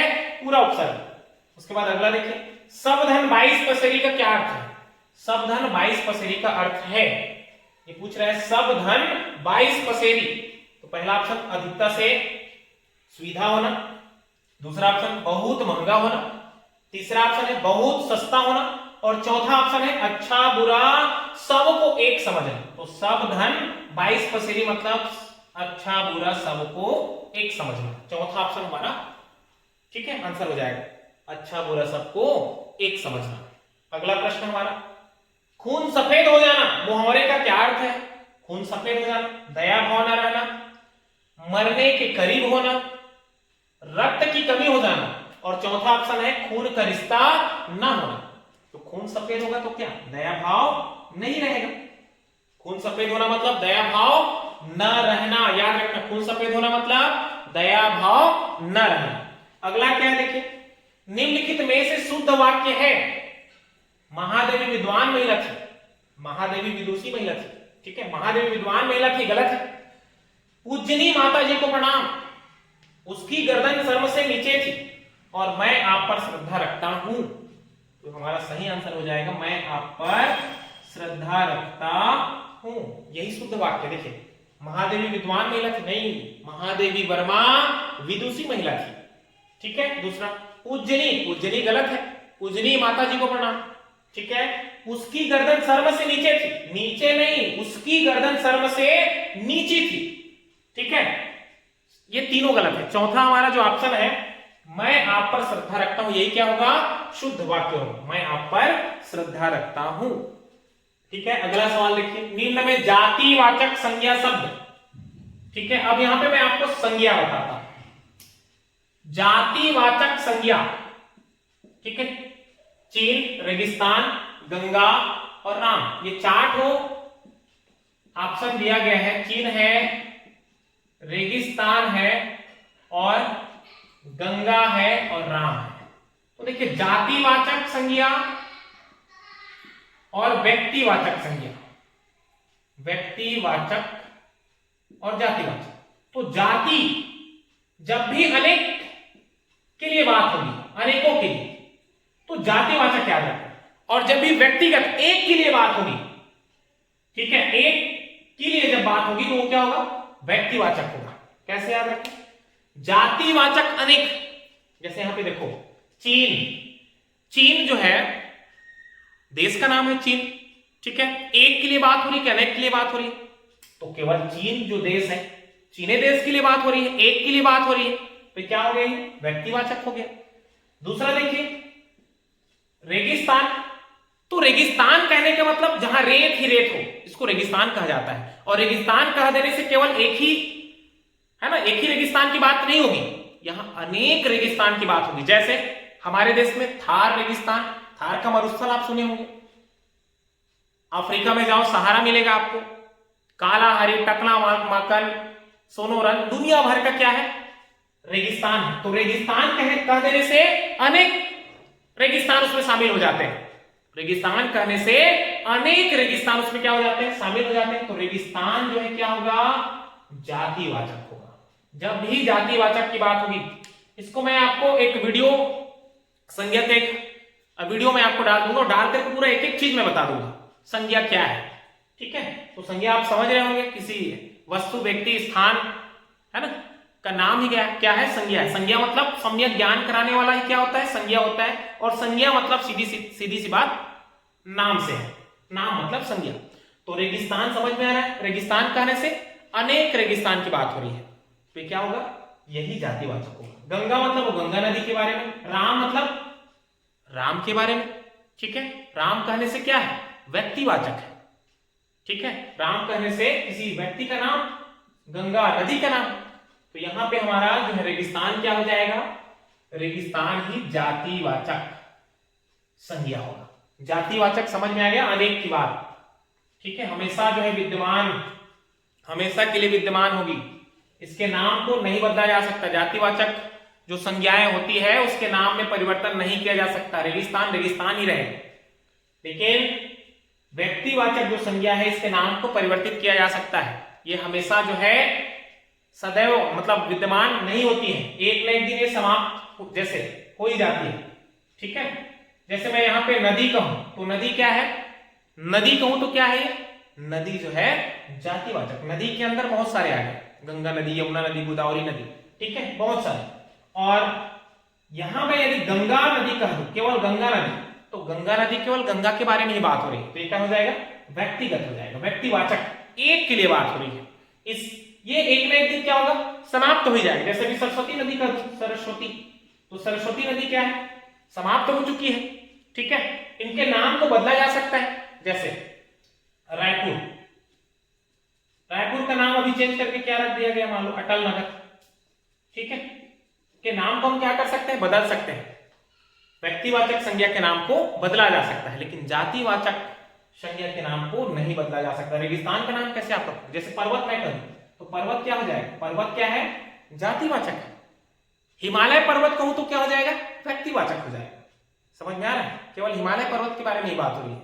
लेकिन पर्वत कह दूं तो पर्वत मतलब जितने भी विश्व में जो पर्वत है उनके बारे में बात हो रही है, चाहे हिमालय पर्वत हो, चाहे अरावली पर्वत हो, चाहे एंडीज पर्वत हो, चाहे और भी, ठीक है। तो ये समझ में आ गया, निम्न में जातिवाचक संज्ञा, जातिवाचक संज्ञा रेगिस्तान। अब देखिए बपौती, बपौती शब्द में कौन सी संज्ञा है, तो बपौती का अर्थ आपको पता होगा, बाप दादा से जो मिला होता है उसी को कहते हैं बपौती। बपौती मतलब जो बाप दादा से प्राप्त हुआ हो, तो बपौती, बपौती मतलब समझ में आ रहा है ना, भावनाएं, भाववाचक संज्ञा। बपौती में कौन सी संज्ञा, भाववाचक संज्ञा। इसके बाद अगला प्रश्न है हमारा, निजवाचक सर्वनाम का प्रयोग नीचे किस वाक्य में हुआ है, निजवाचक सर्वनाम का प्रयोग नीचे किस वाक्य में हुआ है। देखो पहला है अपनों से क्या छिपाना, दूसरा भगवान मुझे अपना ले, तीसरा, मैं आप ही चला आता, मैं आप ही चला आता, उपर्युक्त। और चौथा ऑप्शन हमारा क्या है, उपर्युक्त सभी। तो इसका सही आंसर होगा मैं आप ही चला आता, स्वयं, आप ही। ये सब क्या होता है, निजवाचक होता है, खुद के लिए कहा जा रहा है, मैं आप ही चला आता। देखिए अगला प्रश्न है, सुंदर विशेषण का रूप स्त्रीलिंग में क्या होगा? सुंदर विशेषण का रूप स्त्रीलिंग में, पहला ऑप्शन है सुंदरी, दूसरा सुंदरा, तीसरा सुंदर और चौथा इनमें से कोई नहीं। तो याद रखिएगा, सुंदर जो विशेषण होता है उसका स्त्रीलिंग भी क्या होता है, सुंदर ही होता है। ठीक है, सुंदर का सुंदर, सुंदरी नहीं लगाना, याद रखिएगा, सुंदर का स्त्रीलिंग, सुंदर विशेषण का रूप स्त्रीलिंग में सुंदर ही होगा। अगला सवाल हमारा 36वें नंबर का सवाल क्या कहते हैं, देखिए, कौन से वाक्य में द्विकर्मक है? दो ठो कर्म दिखना चाहिए। पहला, वह राम को पुस्तक देता है, दूसरा, वह राम को सुलाता है, तीसरा, मैं अभी घर नहीं जाएगी, और चौथा, आज तो खाना खाना ही पड़ेगा। पहला हमारा देखिए, हमारा सही ऑप्शन होगा ऑप्शन ए, वह राम को पुस्तक देता है। देखिए इसको समझ लो, वह राम को पुस्तक देता है। ठीक है, इसमें द्विकर्मक है और द्विकर्मक को हमको समझना है। ठीक है, वह, तो यहां पे देखिए वह क्या हो गया, सर्वनाम हो गया, सर्वनाम, और राम क्या होगा, यहां पे कर्म होगा। ठीक है, पुस्तक ये भी क्या होगा, कर्म हो गया, और देना, तो देना क्या है, क्रिया है। आप राम को आप संज्ञा मानोगे तो संज्ञा की जगह पर ही सर्वनाम, ठीक है, संज्ञा की जगह पर ही क्या आता है, सर्वनाम आता है। तो सर्वनाम आ गया तो संज्ञा का तो रोल खत्म हो गया। संज्ञा के स्थान पर प्रयुक्त होने वाले शब्द को ही क्या कहा जाता है, सर्वनाम कहा जाता है। तो वह देखिए, वह संज्ञा के स्थान पर आ गया, तो पुनः आप राम को संज्ञा लिखोगे तो गलत हो जाएगा। राम क्या होगा, यहाँ पे कर्म होगा, राम क्या होगा, कर्म। वह राम को पुस्तक, और पुस्तक भी क्या होगा, कर्म होगा। वह राम को क्या देता है, पुस्तक देता है। राम भी कर्म है और पुस्तक भी कर्म है, और देना क्या है, तो देना क्रिया है। यहाँ पे देखो दो कर्म है, बाकी अन्य उदाहरण में आपको नहीं मिलने वाले। जैसे देखिए, वह राम को सुलाता है, लिख देता हूं, वह राम को सुलाता है। ठीक है, तो वह क्या हो गया, सर्वनाम हो गया, राम क्या हो गया, कर्म हो गया, और सुलाना क्रिया है। केवल एक ही कर्म दिख रहा है तुमको, तो एक ही कर्म मतलब समझ में आ रहा है ना, सकर्मक तो है, ठीक है, लेकिन हमको द्विकर्मक छांटना है। तो दो ठो कर्म जिसमें दिखे, एक आता और उदाहरण मैं यहां पर रहता हूं, देखना द्विकर्मक वाला। जैसे श्याम ने राम को थप्पड़ मार दिया, श्याम ने राम को थप्पड़ मार दिया, श्याम ने राम को थप्पड़ मार दिया। तो यहां पे देखिए, श्याम क्या है, संज्ञा हो गया, श्याम क्या हो गया, संज्ञा। राम क्या है, तो राम क्या है, कर्म है, और थप्पड़ भी क्या है, कर्म, और मारना क्या है, क्रिया है। ठीक है, दो कर्म यहाँ पे दिख रहा है आपको, द्विकर्मक, समझ में आ रहा है ना। द्विकर्मक जहां पे दो कर्म तुमको दिखेगा, याद रखिएगा। कैसे हल करना है, मतलब इसको कैसे बनाना है, ठीक है, कैसे चेक करना है, मैंने आपको सरल भाषा में समझाने का प्रयास किया है। ठीक है, वह राम को पुस्तक देता है, इसी में द्विकर्मक है। वह मतलब समझ में आ गया ना, सर्वनाम संज्ञा के स्थान पर प्रयुक्त हुआ है, और राम क्या है, कर्म है, पुस्तक क्या है, कर्म है, और देना क्या है, क्रिया है। तो दो बार कर्म आया है तो द्विकर्मक है। ठीक है भाई, अगला सवाल देखिए।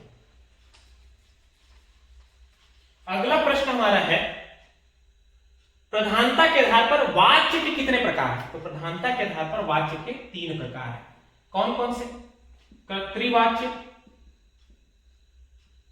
ठीक है, पहला, दूसरा है कर्मवाच्य, प्रधानता के आधार पर 3 है, और तीसरा है भाववाच्य। प्रधानता के आधार पर वाच्य के 3 प्रकार है, याद रखना, कर्तृवाच्य, कर्मवाच्य और भाववाच्य। कर्तृ, कर्म और भाववाच्य। ठीक है, अगला सवाल देखिए। अगला प्रश्न हमारा क्या है, प्राण और अक्षत में कौन सा वचन है? प्राण और अक्षत, याद रखना, प्राण और अक्षत में हमेशा बहुवचन होता है। ठीक है, देखिए, प्राण, अक्षत, ठीक है, दर्शन, आंसू, हस्ताक्षर, बाल, ठीक है, बाल हो गया, और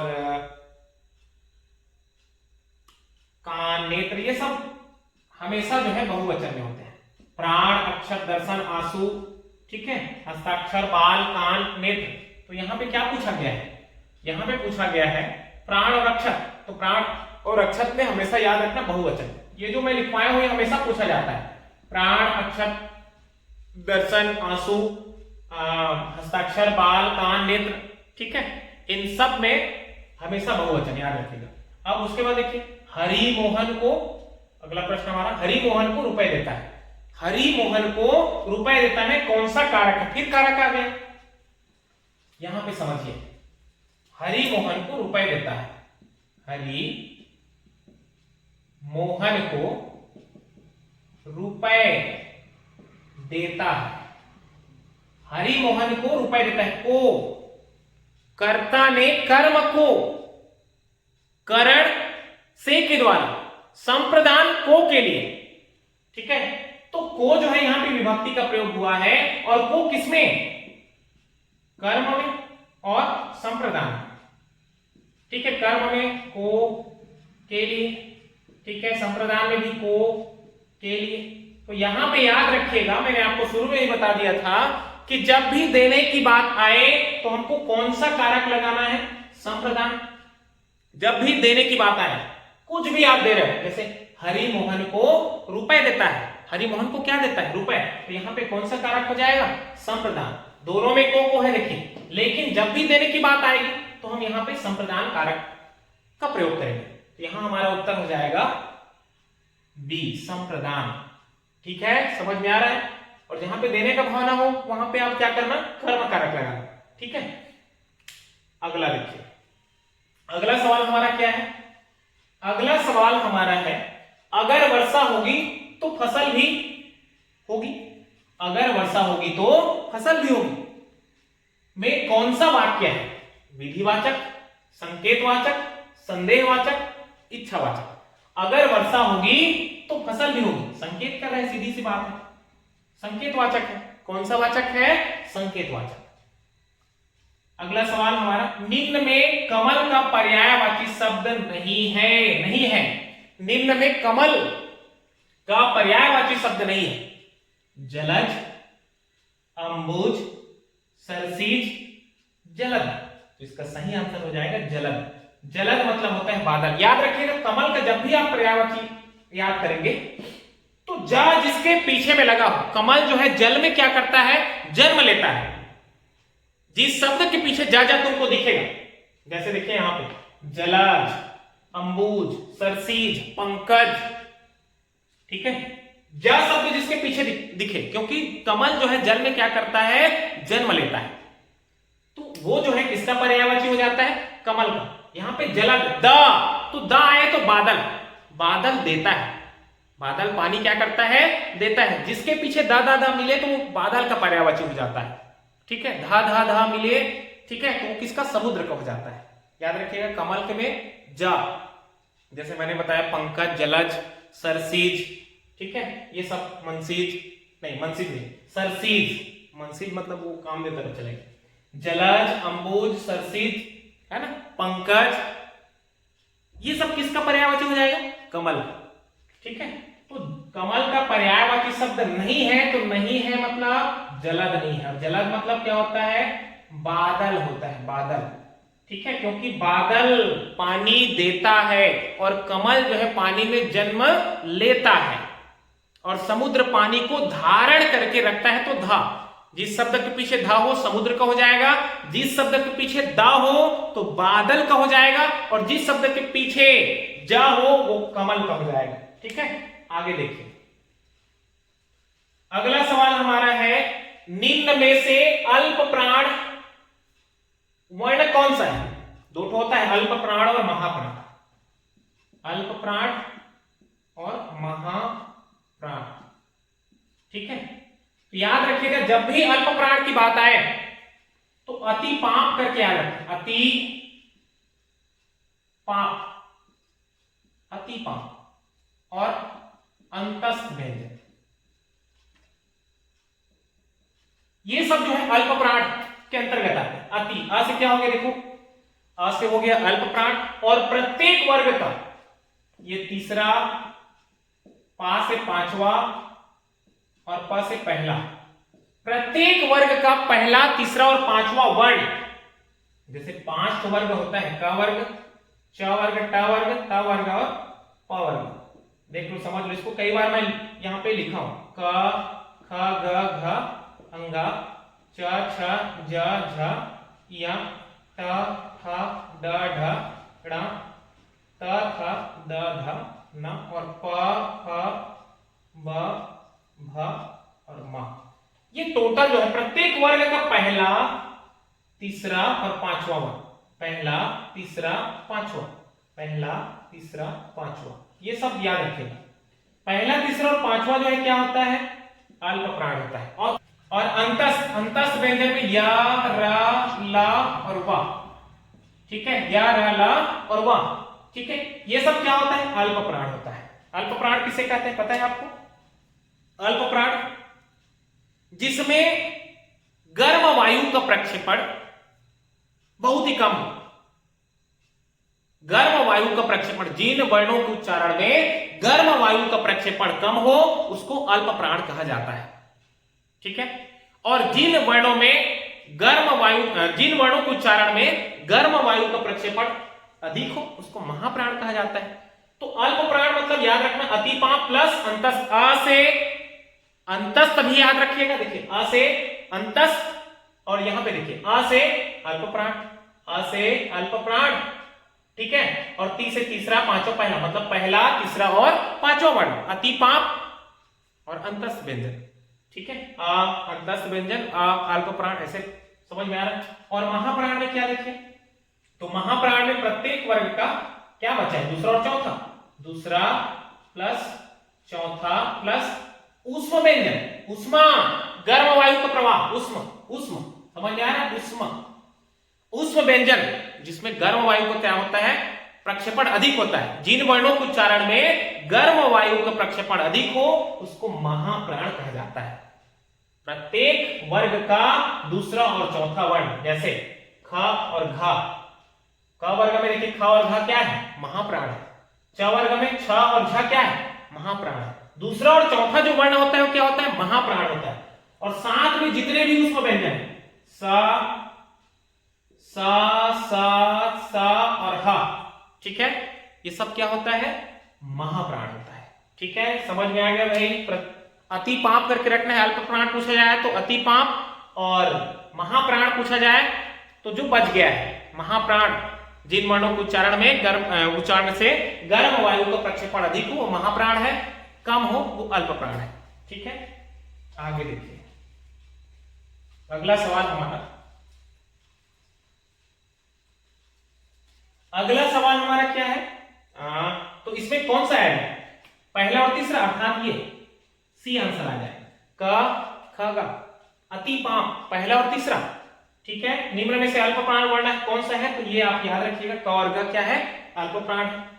परिणाम और परिमाण शब्द युग्म का अर्थ है, परिणाम, परिमाण शब्द युग्म का अर्थ है। तो परिणाम मतलब क्या होता है, नतीजा, और परिमाण मतलब मात्रा, तो इसका आंसर हो जाएगा ऑप्शन बी, नतीजा और मात्रा। देखिए परिणाम मतलब हो गया नतीजा और परिमाण मतलब हो जाता है मात्रा, ठीक है। अगला सवाल है नैसर्गिक का विलोम शब्द क्या है, नैसर्गिक, तो नैसर्गिक मतलब समझ में आ रहा है, प्रकृति से जो प्राप्त होता है, नैसर्गिक, तो नैसर्गिक का उल्टा हो जाएगा कृत्रिम, नैसर्गिक, है ना, नैसर्गिक का उल्टा क्या होगा, कृत्रिम, बनावटी। अगला सवाल, अर्थ की दृष्टि से वाक्य के कितने भेद हैं, तो जब भी अर्थ की बात होगी, जब भी अर्थ की बात होगी तो अ से अर्थ याद रखना और अ से आठ याद रखना। अर्थ की दृष्टि से वाक्य के 8 प्रकार हैं, अ से अर्थ और अ से 8 याद रखना, ठीक है। अगला सवाल, नाग शब्द, नाग शब्द का अर्थ होता है सर्प, नाग शब्द का अर्थ होता है सर्प, तो इस शब्द का दूसरा अर्थ क्या होता है, तो नाग मतलब हो जाता है हाथी, नाग मतलब सर्प और नाग मतलब हाथी, याद रखिएगा। नाग मतलब सर्प भी होता है और नाग मतलब हाथी भी होता है। अगला सवाल देखिए हमारा 47वें नंबर पे सवाल, निम्न में कंठोष्य वर्ण है, निम्न में कंठोष्य वर्ण, पहला ऑप्शन ए ओ औ व फ अड़ा और या, तो कंठोष्य वर्ण हो जाएगा ओ और औ। चलिए इसको समझने का प्रयास करते हैं, ठीक है। तो याद रखिएगा मैंने आपको बताया था, ठीक है, कंठ, कंठ या वर्ण जिनका उच्चारण कंठ से होता है, फिर कंठ के बाद आता है तालव्य, कंठ के बाद तालव्य, तालव्य, फिर मूर्धन्य, कंठ तालु मूर्धा, फिर दंत्य, दंत्य, फिर ओष्ठ, ठीक है। कंठ में आ जाएगा कावर्ग, कावर्ग के जितने भी वर्ण हैं, ठीक है, अ आ विसर्ग और हा, क वर्ग के जितने भी वर्ण हैं, क ख ग घ अंगा, क ख ग घ अंगा, फिर आ और आ विसर्ग, ठीक है, और हा, इतने का उच्चारण जो है कंठ से होता है। उसके बाद तालव्य, तालव्य का आप याद रखिएगा च वर्ग, ठीक है, च वर्ग, फिर ई, बड़े ई और या, छोटा ई, बड़ा ई और या, और च वर्ग, च छ ज झ इया, ठीक है। उसके बाद मूर्धन्य में टा वर्ग, टा वर्ग के साथ साथ र और री, ये जो मूर्धन्य है इसका जो उच्चारण स्थल है, टा वर्ग में टा ठा डा ढा अड़ा और रा और ऋषि का री, इनका उच्चारण स्थल क्या है, तो मूर्धन्य है। और दंत्य का देखिए, तो दांत से जो उच्चारित होता है वो टोटल जो है ता वर्ग है, सा और ला, टोटल ता वर्ग, ठीक है, ता वर्ग, सा और ला, ठीक है। आगे देखिए दंत्य, दंत्य के बाद क्या है, ओष्ठ, तो ओष्ठ में देखिए टोटल क्या आएगा, पा वर्ग, मैंने बताया आपको पा वर्ग और छोटा ऊ और बड़ा ऊ, छोटा ऊ बड़ा ऊ, ठीक है, ये क्या हो गया, ओष्ठ हो गया। इसके बाद आगे हम पढ़ेंगे कंठ तालव्य, कंठ तालव्य, ठीक है। उसके बाद कंठोष्य, कंठोष्य, इसको समझा दूंगा ऐसे याद हो जाएगा, याद रखिए, कंठोष्य, कंठोष्य के बाद दंतोष्ठ,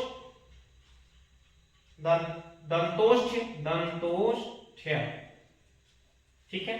कंठ तालव्य में ए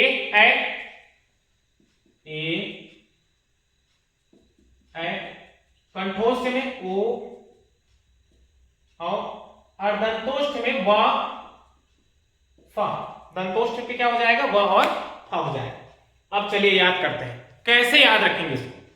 सबसे पहले आपको याद रखना होगा ये 5 वर्ग, क वर्ग, च वर्ग, ट वर्ग, त वर्ग और प वर्ग, ठीक है। इसको कचट तप करके याद रखें, कचट तप, क वर्ग, च वर्ग, ट वर्ग, त वर्ग और प वर्ग, ये पूरा पूरा याद होना चाहिए। कचट तप कैसे याद रखना है, कचट तप करके याद रखना है। क वर्ग तो क ख ग घ अंगा, च वर्ग में च छ ज झ य, ट वर्ग में ट ठ ड ढ ड़ और त वर्ग में त थ द ध न और लास्ट में प वर्ग में प फ ब भ म। इसको स्पर्श व्यंजन भी कहा जाता है, याद रखिएगा। स्पर्श व्यंजनों की संख्या देखिए 5 वर्ग, 5 पंचे 25, प्रत्येक वर्ग में 5-5 वर्ण, क ख ग घ अंगा 5 और 5 पंचे 25, 5 वर्ग है। स्पर्श व्यंजनों की संख्या तुमसे पूछा जाएगा तो 5 पंचे 25 याद रखना, कितना 25। अब देखिए इसका उच्चारण भी आप याद रखिएगा कंठ, कंठ के बाद तालु, तालु के बाद मूर्धा, मूर्धा के बाद दंत और दंत के बाद ओष्ठ का तामू दबो करके याद रख लो आप। या यहां से नीचे से, यहां से कंठ से लेकर के बाहर निकलिए आप, कंठ के आगे आप तालु, तालु के आगे मूर्धा, ऐसे मूर्धा याद रखिएगा, मूर्धा के आगे फिर दांत और दांत के आगे क्या, ये याद करने के लिए है ना, कंठ, कंठ के बाद तालु, तालु के बाद मूर्धा, मूर्धा के बाद दांत और दांत के आगे देखो क्या है, होठ है। समझ में आ गया? हम याद कैसे करें? क, तो क अ वी ह, कविह, क आ वी मतलब विसर्ग, हाँ कविह, ठीक है। चाय, हमने कवि को बुला करके कहा कि चाय पी ले, चाय, चाय, कविह चाय, या चाय, ठीक है। तो कवि क्या कहता है, टर, चाय नहीं पीता, टर, टर री, टर री, टर री, समझ में आ गया? टर री, टार टार, ऐसा। तो हम ऐसे मजाकिया आ में त सल, त सल, प उ ओ, तो पौवा पीबे, प उ ओ, प में प उ ओ मतलब उ नहीं, प उ उ, प उ, पौवा टाइप का लग रहा है, प उ उ, प उ, तो पौवा पीबे, ऐसा चाय नहीं पीबे तो का पौवा पीबे, ऐसा समझ में आ रहा है ना। क अ वी ह, क मतलब क वर्ग हो गया, आ वी मतलब विसर्ग हो गया, हा मतलब हा हो गया, क अ वी हा, च मतलब च वर्ग, ई या, चाय, ऐसे। तो चाय पीने के लिए हम बोल रहे हैं उनको, तो क्या कह रहे हैं, टा वर्ग, टा र री, टार रे, ऐसा, टा र री। तो हम क्या कह रहे हैं, त मतलब त वर्ग, त स ल, फिर प वर्ग, प मतलब प वर्ग, प उ उ मतलब चाय नहीं पिए तो पौवा भी वैसे बोला था। फिर इतना तो याद हो गया। उसके बाद देखिए कंठ तालव्य, कंठ तालव्य, तो कंठ तालव्य में देखो ए और ए, तो एड़ी का जो ए है याद रखिएगा, एड़ी का ए जो है क्या है, संयुक्त स्वर है। किन किन स्वरों से मिलकर के बना है, आ धन छोटा ई, आ धन छोटा ई। तो यहां पे देखिए आ क्या है, आ देखो यहाँ पे कंठ है, आ का उच्चारण कहां से, कंठ, और ई का उच्चारण यहाँ पे देखो तालु से, ई, अ धन ई, तो ये क्या हो जाएगा, कंठ तालव्य हो जाएगा। और ए भी क्या है, तो ए भी जो है आ धन एड़ी का ए से बात मिलकर के बना है, ए जो है आ धन एड़ी का ए से मिलकर के बना है, मतलब इनका उच्चारण कंठ तालव्य हो गया। कंठोस्य देखो, कंठोस्य में ओ और औ, तो ओ जो है किससे किससे, ओ जो है आ धन उ से मिलकर के, वो किससे मिलकर के बना है, आ धन उ से मिलकर के बना है। और औ जो है किससे मिलकर के बना है, औ जो है आ धन ओ से मिलकर के बना है। तो यहां पे देखो ओ जो है आ किसका हो गया, आ कंठ का हो गया, और उ किसका हो गया, तो उ देखो ओष्ठ, तो कंठ और ओष्ठ क्या हो जाएगा, कंठोष्ठ हो जाएगा। क्या हो जाएगा, कंठोष्ठ, कंठोष्ठ वर्ण। समझ में आ रहा है भाई? तो यहां पे इतना जब याद होगा तो ये तीनों तो आसानी से याद हो जाएगा। और फिर ये दंतोष्ठ जो है, दंतोष्ठ में व और फ करके याद रख लेना, दंतोष्ठ व और फ, ठीक है। एक बार मैं पुनः आपको बता देता हूं इसको। कंठ वर्ग आएगा, कंठ वर्ग, तो कंठ से किसका किसका उच्चारण होता है, एक तो पूरा पूरा क वर्ग याद रखे ना, फिर अ और या, अ और आ याद रखना, पूरा पूरा क वर्ग, क ख ग घ ङ, फिर आ विसर्ग और हा, इतना जो है कंठ से। उसके बाद तालु से क्या, तो तालु से चा मतलब च वर्ग, च छ ज झ ई, बड़े ई और या, इतने का उच्चारण कहां से, तालव्य से। उसके बाद मूर्धा याद रखेगा। मूर्धा कैसे याद रखेंगे, मूर्धा तो पूरा पूरा टा, ठीक है। जैसे आप घर में मुर्दा होता है, मुर्दा टाइप का लग रहा है, मूर्धा जो है मुर्दा टाइप का, समझ में आ रहा है ना, मूर्धा जो है मुर्दा टाइप का। तो टार मुर्दा को टार जितनी जल्दी हो सके ऐसा, समझ में आ रहा है ना। तो टा वर्ग, टर, टर है ना, टा वर्ग, टा ठा डा ढा रा और री, ये सब मूर्धन्य है। दंत, तो ता वर्ग, ता था दा धाना, ठीक है, ता और स और ला, इनका उच्चारण दंत से। फिर ओष्ठ, ओठ से पूरा पूरा पा वर्ग, पा फा बा भा म और उ और उ, ठीक है, इन दोनों के उच्चारण कहां से, ओष्ठ है। फिर कंठ तालव्य, कंठोष्य, दंतोष्य, आप इसको आसानी से याद कर सकते हो। ये जो 5 जो वर्ग हैं ये याद होना चाहिए, तो ये तो आसानी से आप याद कर सकते हो, क्योंकि देखिए ए 2 स्वर से मिलकर बना है, आ धन छोटे ई, तो आ किसका है, ई किसका है, आपको पता होगा तो आप उसको आप आसानी से बना सकते हैं। आ देखिए किसका है, कंठ का है, और ई किसका है, देखो तालब, तो कंठ तालब भी हो गया, समझ में आ गया। उसी प्रकार जैसे ओ, तो ओ किसका है, ओ जो है 2 स्वर से मिलकर बना है, कौन कौन सा, एक तो आ और छोटा ऊ, आओ, आ धन छोटा ऊ बराबर ओ, तो आ किसका हो गया, कंठ का हो गया, और ऊ किसका हो गया, ऊ किसका हो गया, ओष्ठ का हो गया, तो कंठोष्ठ क्या हो गया। ऐसे इसको आसानी से आप याद रख सकते हैं, ठीक है। अगला देखिए, अगला सवाल हमारा क्या है, अगला सवाल हमारा है निम्न में योग ऋण शब्द है, योग ऋण समझ में आ रहा है, योग ऋण, योग ऋण याद रखिएगा, योग ऋण बराबर बहुब्रीहि समास, बहुब्रीहि मतलब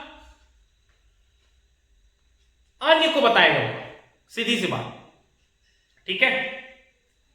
क्या क्या है यहां पे, पीला, घुड़सवार, लंबोदर और नाक, तो यहां पे याद रखिएगा लंबोदर जो है बहुब्रूहि समास का उदाहरण, समझ में आ रहा है, लंबा है उदर जिसका, अर्थात किसी अन्य को बता रहा है, तीसरे की प्रधानता, अन्य की ओर इशारा करेगा, तो लंबोदर मतलब लंबा है उदर जिसका, अर्थात गणेश, गणेश की ओर इशारा कर रहा है, तो योग ऋण में हमारा आंसर हो जाएगा ये लंबोदर है ना, तीसरे की प्रधानता, किसी अन्य की ओर इशारा हो रहा है। अगला सवाल हमारा 49वें नंबर का, आए थे हरिभजन को ओटन लगे कपास, आए थे हरिभजन को ओटन लगे कपास, उपर्युक्त लोकोक्ति का सटीक अर्थ है, पहला भगवान की भक्ति छोड़कर सूत काटना, जिस काम के लिए आए थे उसे न कर कोई और ही काम करने लगना, भगवान के भजन में विघ्न आना, सांसारिक कार्यों में लिप्त होकर उसे भगवान की भक्ति मानना, तो यहां पे हमारा सही आंसर हो जाएगा ऑप्शन डी, जिस काम के लिए आए थे उसे न कर कोई और ही काम करने लगना, आए थे हरि भजन को ओटन लगे कपास। और लास्ट हमारा प्रश्न है 50वें नंबर का प्रश्न, पक्षी आकाश में उड़ते हैं, उपर्युक्त वाक्य में कौन सी क्रिया है, देखिए पक्षी आकाश में उड़ते हैं, उपर्युक्त वाक्य में कौन सी क्रिया है, सकर्मक क्रिया, आकर्मक क्रिया, द्विकर्मक क्रिया, इनमें से कोई नहीं। तो याद रखिए मैं आपको शुरू में बता चुका हूं, क्रिया जो है 2 प्रकार के, सकर्मक और अकर्मक, जिसके साथ साथ कर्म आए वो सकर्मक है, और जिसके साथ साथ कर्म नहीं आए वो क्या है, अकर्मक है। तो यहां पे देखिए पक्षी आकाश में उड़ते हैं, समझने का प्रयास करिएगा, पक्षी आकाश में उड़ते हैं, जब भी आपको ऐसा पूछा जाए तो आप क्या करिएगा, प्रश्न करिएगा, और प्रश्न करने के बाद यदि उत्तर मिलता है तो वो सकर्मक है। प्रश्न करिए पक्षी कहां उड़ते हैं, और उत्तर में हमको कर्म मिलना चाहिए, उत्तर में क्या मिलना चाहिए, कर्म मिलना चाहिए, ठीक है। जैसे तो यहां पे उदाहरण मैं रखता हूं कि राम पुस्तक पढ़ता है, ठीक है, राम क्या पढ़ता है, मैंने यहां पे प्रश्न किया, तो राम क्या पढ़ता है, तो उत्तर में हमको मिलेगा पुस्तक, उत्तर में मिलेगा पुस्तक, क्या पढ़ता है, पुस्तक पढ़ता है, तो पुस्तक क्या हो गया, कर्म हुआ, राम क्या है, संज्ञा है, राम क्या है, संज्ञा, पुस्तक कर्म है, और पढ़ना क्या है, क्रिया है। राम पुस्तक पढ़ता है, प्रश्न करिए आप, सकर्मक की अकर्मक, प्रश्न करिएगा कि राम क्या पढ़ता है, उत्तर में आना चाहिए कर्म, ठीक है, तो हम उत्तर देंगे पुस्तक पढ़ता है, क्या पढ़ता है, पुस्तक। उसी प्रकार हम यहां पे प्रश्न करते हैं, पक्षी कहां उड़ते हैं, आप कहोगे आकाश में उड़ते हैं, तो आकाश में कर्म नहीं है, देखिए पक्षी क्या है, संज्ञा है, आकाश में, ठीक है, आकाश में क्या है, यहां तो कारक का प्रयोग हुआ है, अधिकरण का, अधिकरण, कौन से कारक का प्रयोग हुआ है, अधिकरण, में क्या है, में क्या है, अधिकरण कारक, और उड़ना क्या है, क्रिया।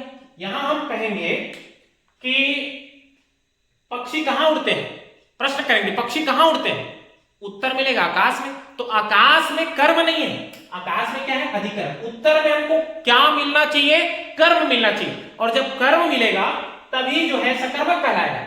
ठीक है, तो ये जो एग्जांपल जो यहाँ पे प्रश्न में दिया गया है, पक्षी आकाश में उड़ते हैं, इसमें कौन सा कारक है, कौन सा क्रिया होगी, तो अकर्मक क्रिया होगी। पक्षी आकाश में उड़ते हैं, इस वाक्य में अकर्मक क्रिया होगी, क्योंकि इसमें कर्म का प्रयोग नहीं हुआ है। ठीक है, साथ में कर्म आए तो सकर्मक, साथ में कर्म ना आए तो अकर्मक, साथ में कर्म नहीं आ रहा है। ठीक है, इस प्रकार देखिए मैं आज आपको हिंदी के महत्वपूर्ण 50 जो प्रश्न है, ये प्रश्न बार बार आपको आगामी जो पेपर है उसमें देखने को मिलेगा ही, मेरा ये अनुभव रहा है।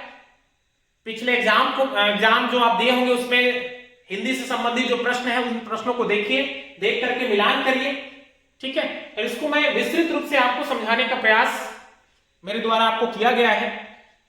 ठीक है, इस वीडियो को आप जो है कम से कम 2 बार देखिएगा। 2 बार देखने के बाद पूरा आपका जो ये हिंदी से संबंधित जो सवाल है आपको आसानी से समझ में आएगा, और आगामी पेपर में आप इसको आसानी से हल कर लेंगे। इस प्रकार यदि आज की क्लास आपको पसंद आई होगी तो हमारे चैनल को लाइक, सब्सक्राइब एवं शेयर जरूर करिएगा, ताकि हम ऐसे वीडियो आप तक अधिक ऊर्जा के साथ पहुंचाते रहेंगे। ये जो सवाल है आपको आगामी जो शिक्षक भर्ती पेपर है, हॉस्टल अधीक्षक का पेपर है, एसएससी जीडी का पेपर है, और व्यापम कैनिक जो प्रतियोगी परीक्षा जिसमें हिंदी से संबंधित प्रश्न पूछे जाते हैं, उनमें आपको जरूर देखने को मिलेगा। एक बार पुनः आपको हमारे चैनल को प्रसारित करने में मदद करिए, लाइक, सब्सक्राइब एवं शेयर जरूर करिए। धन्यवाद।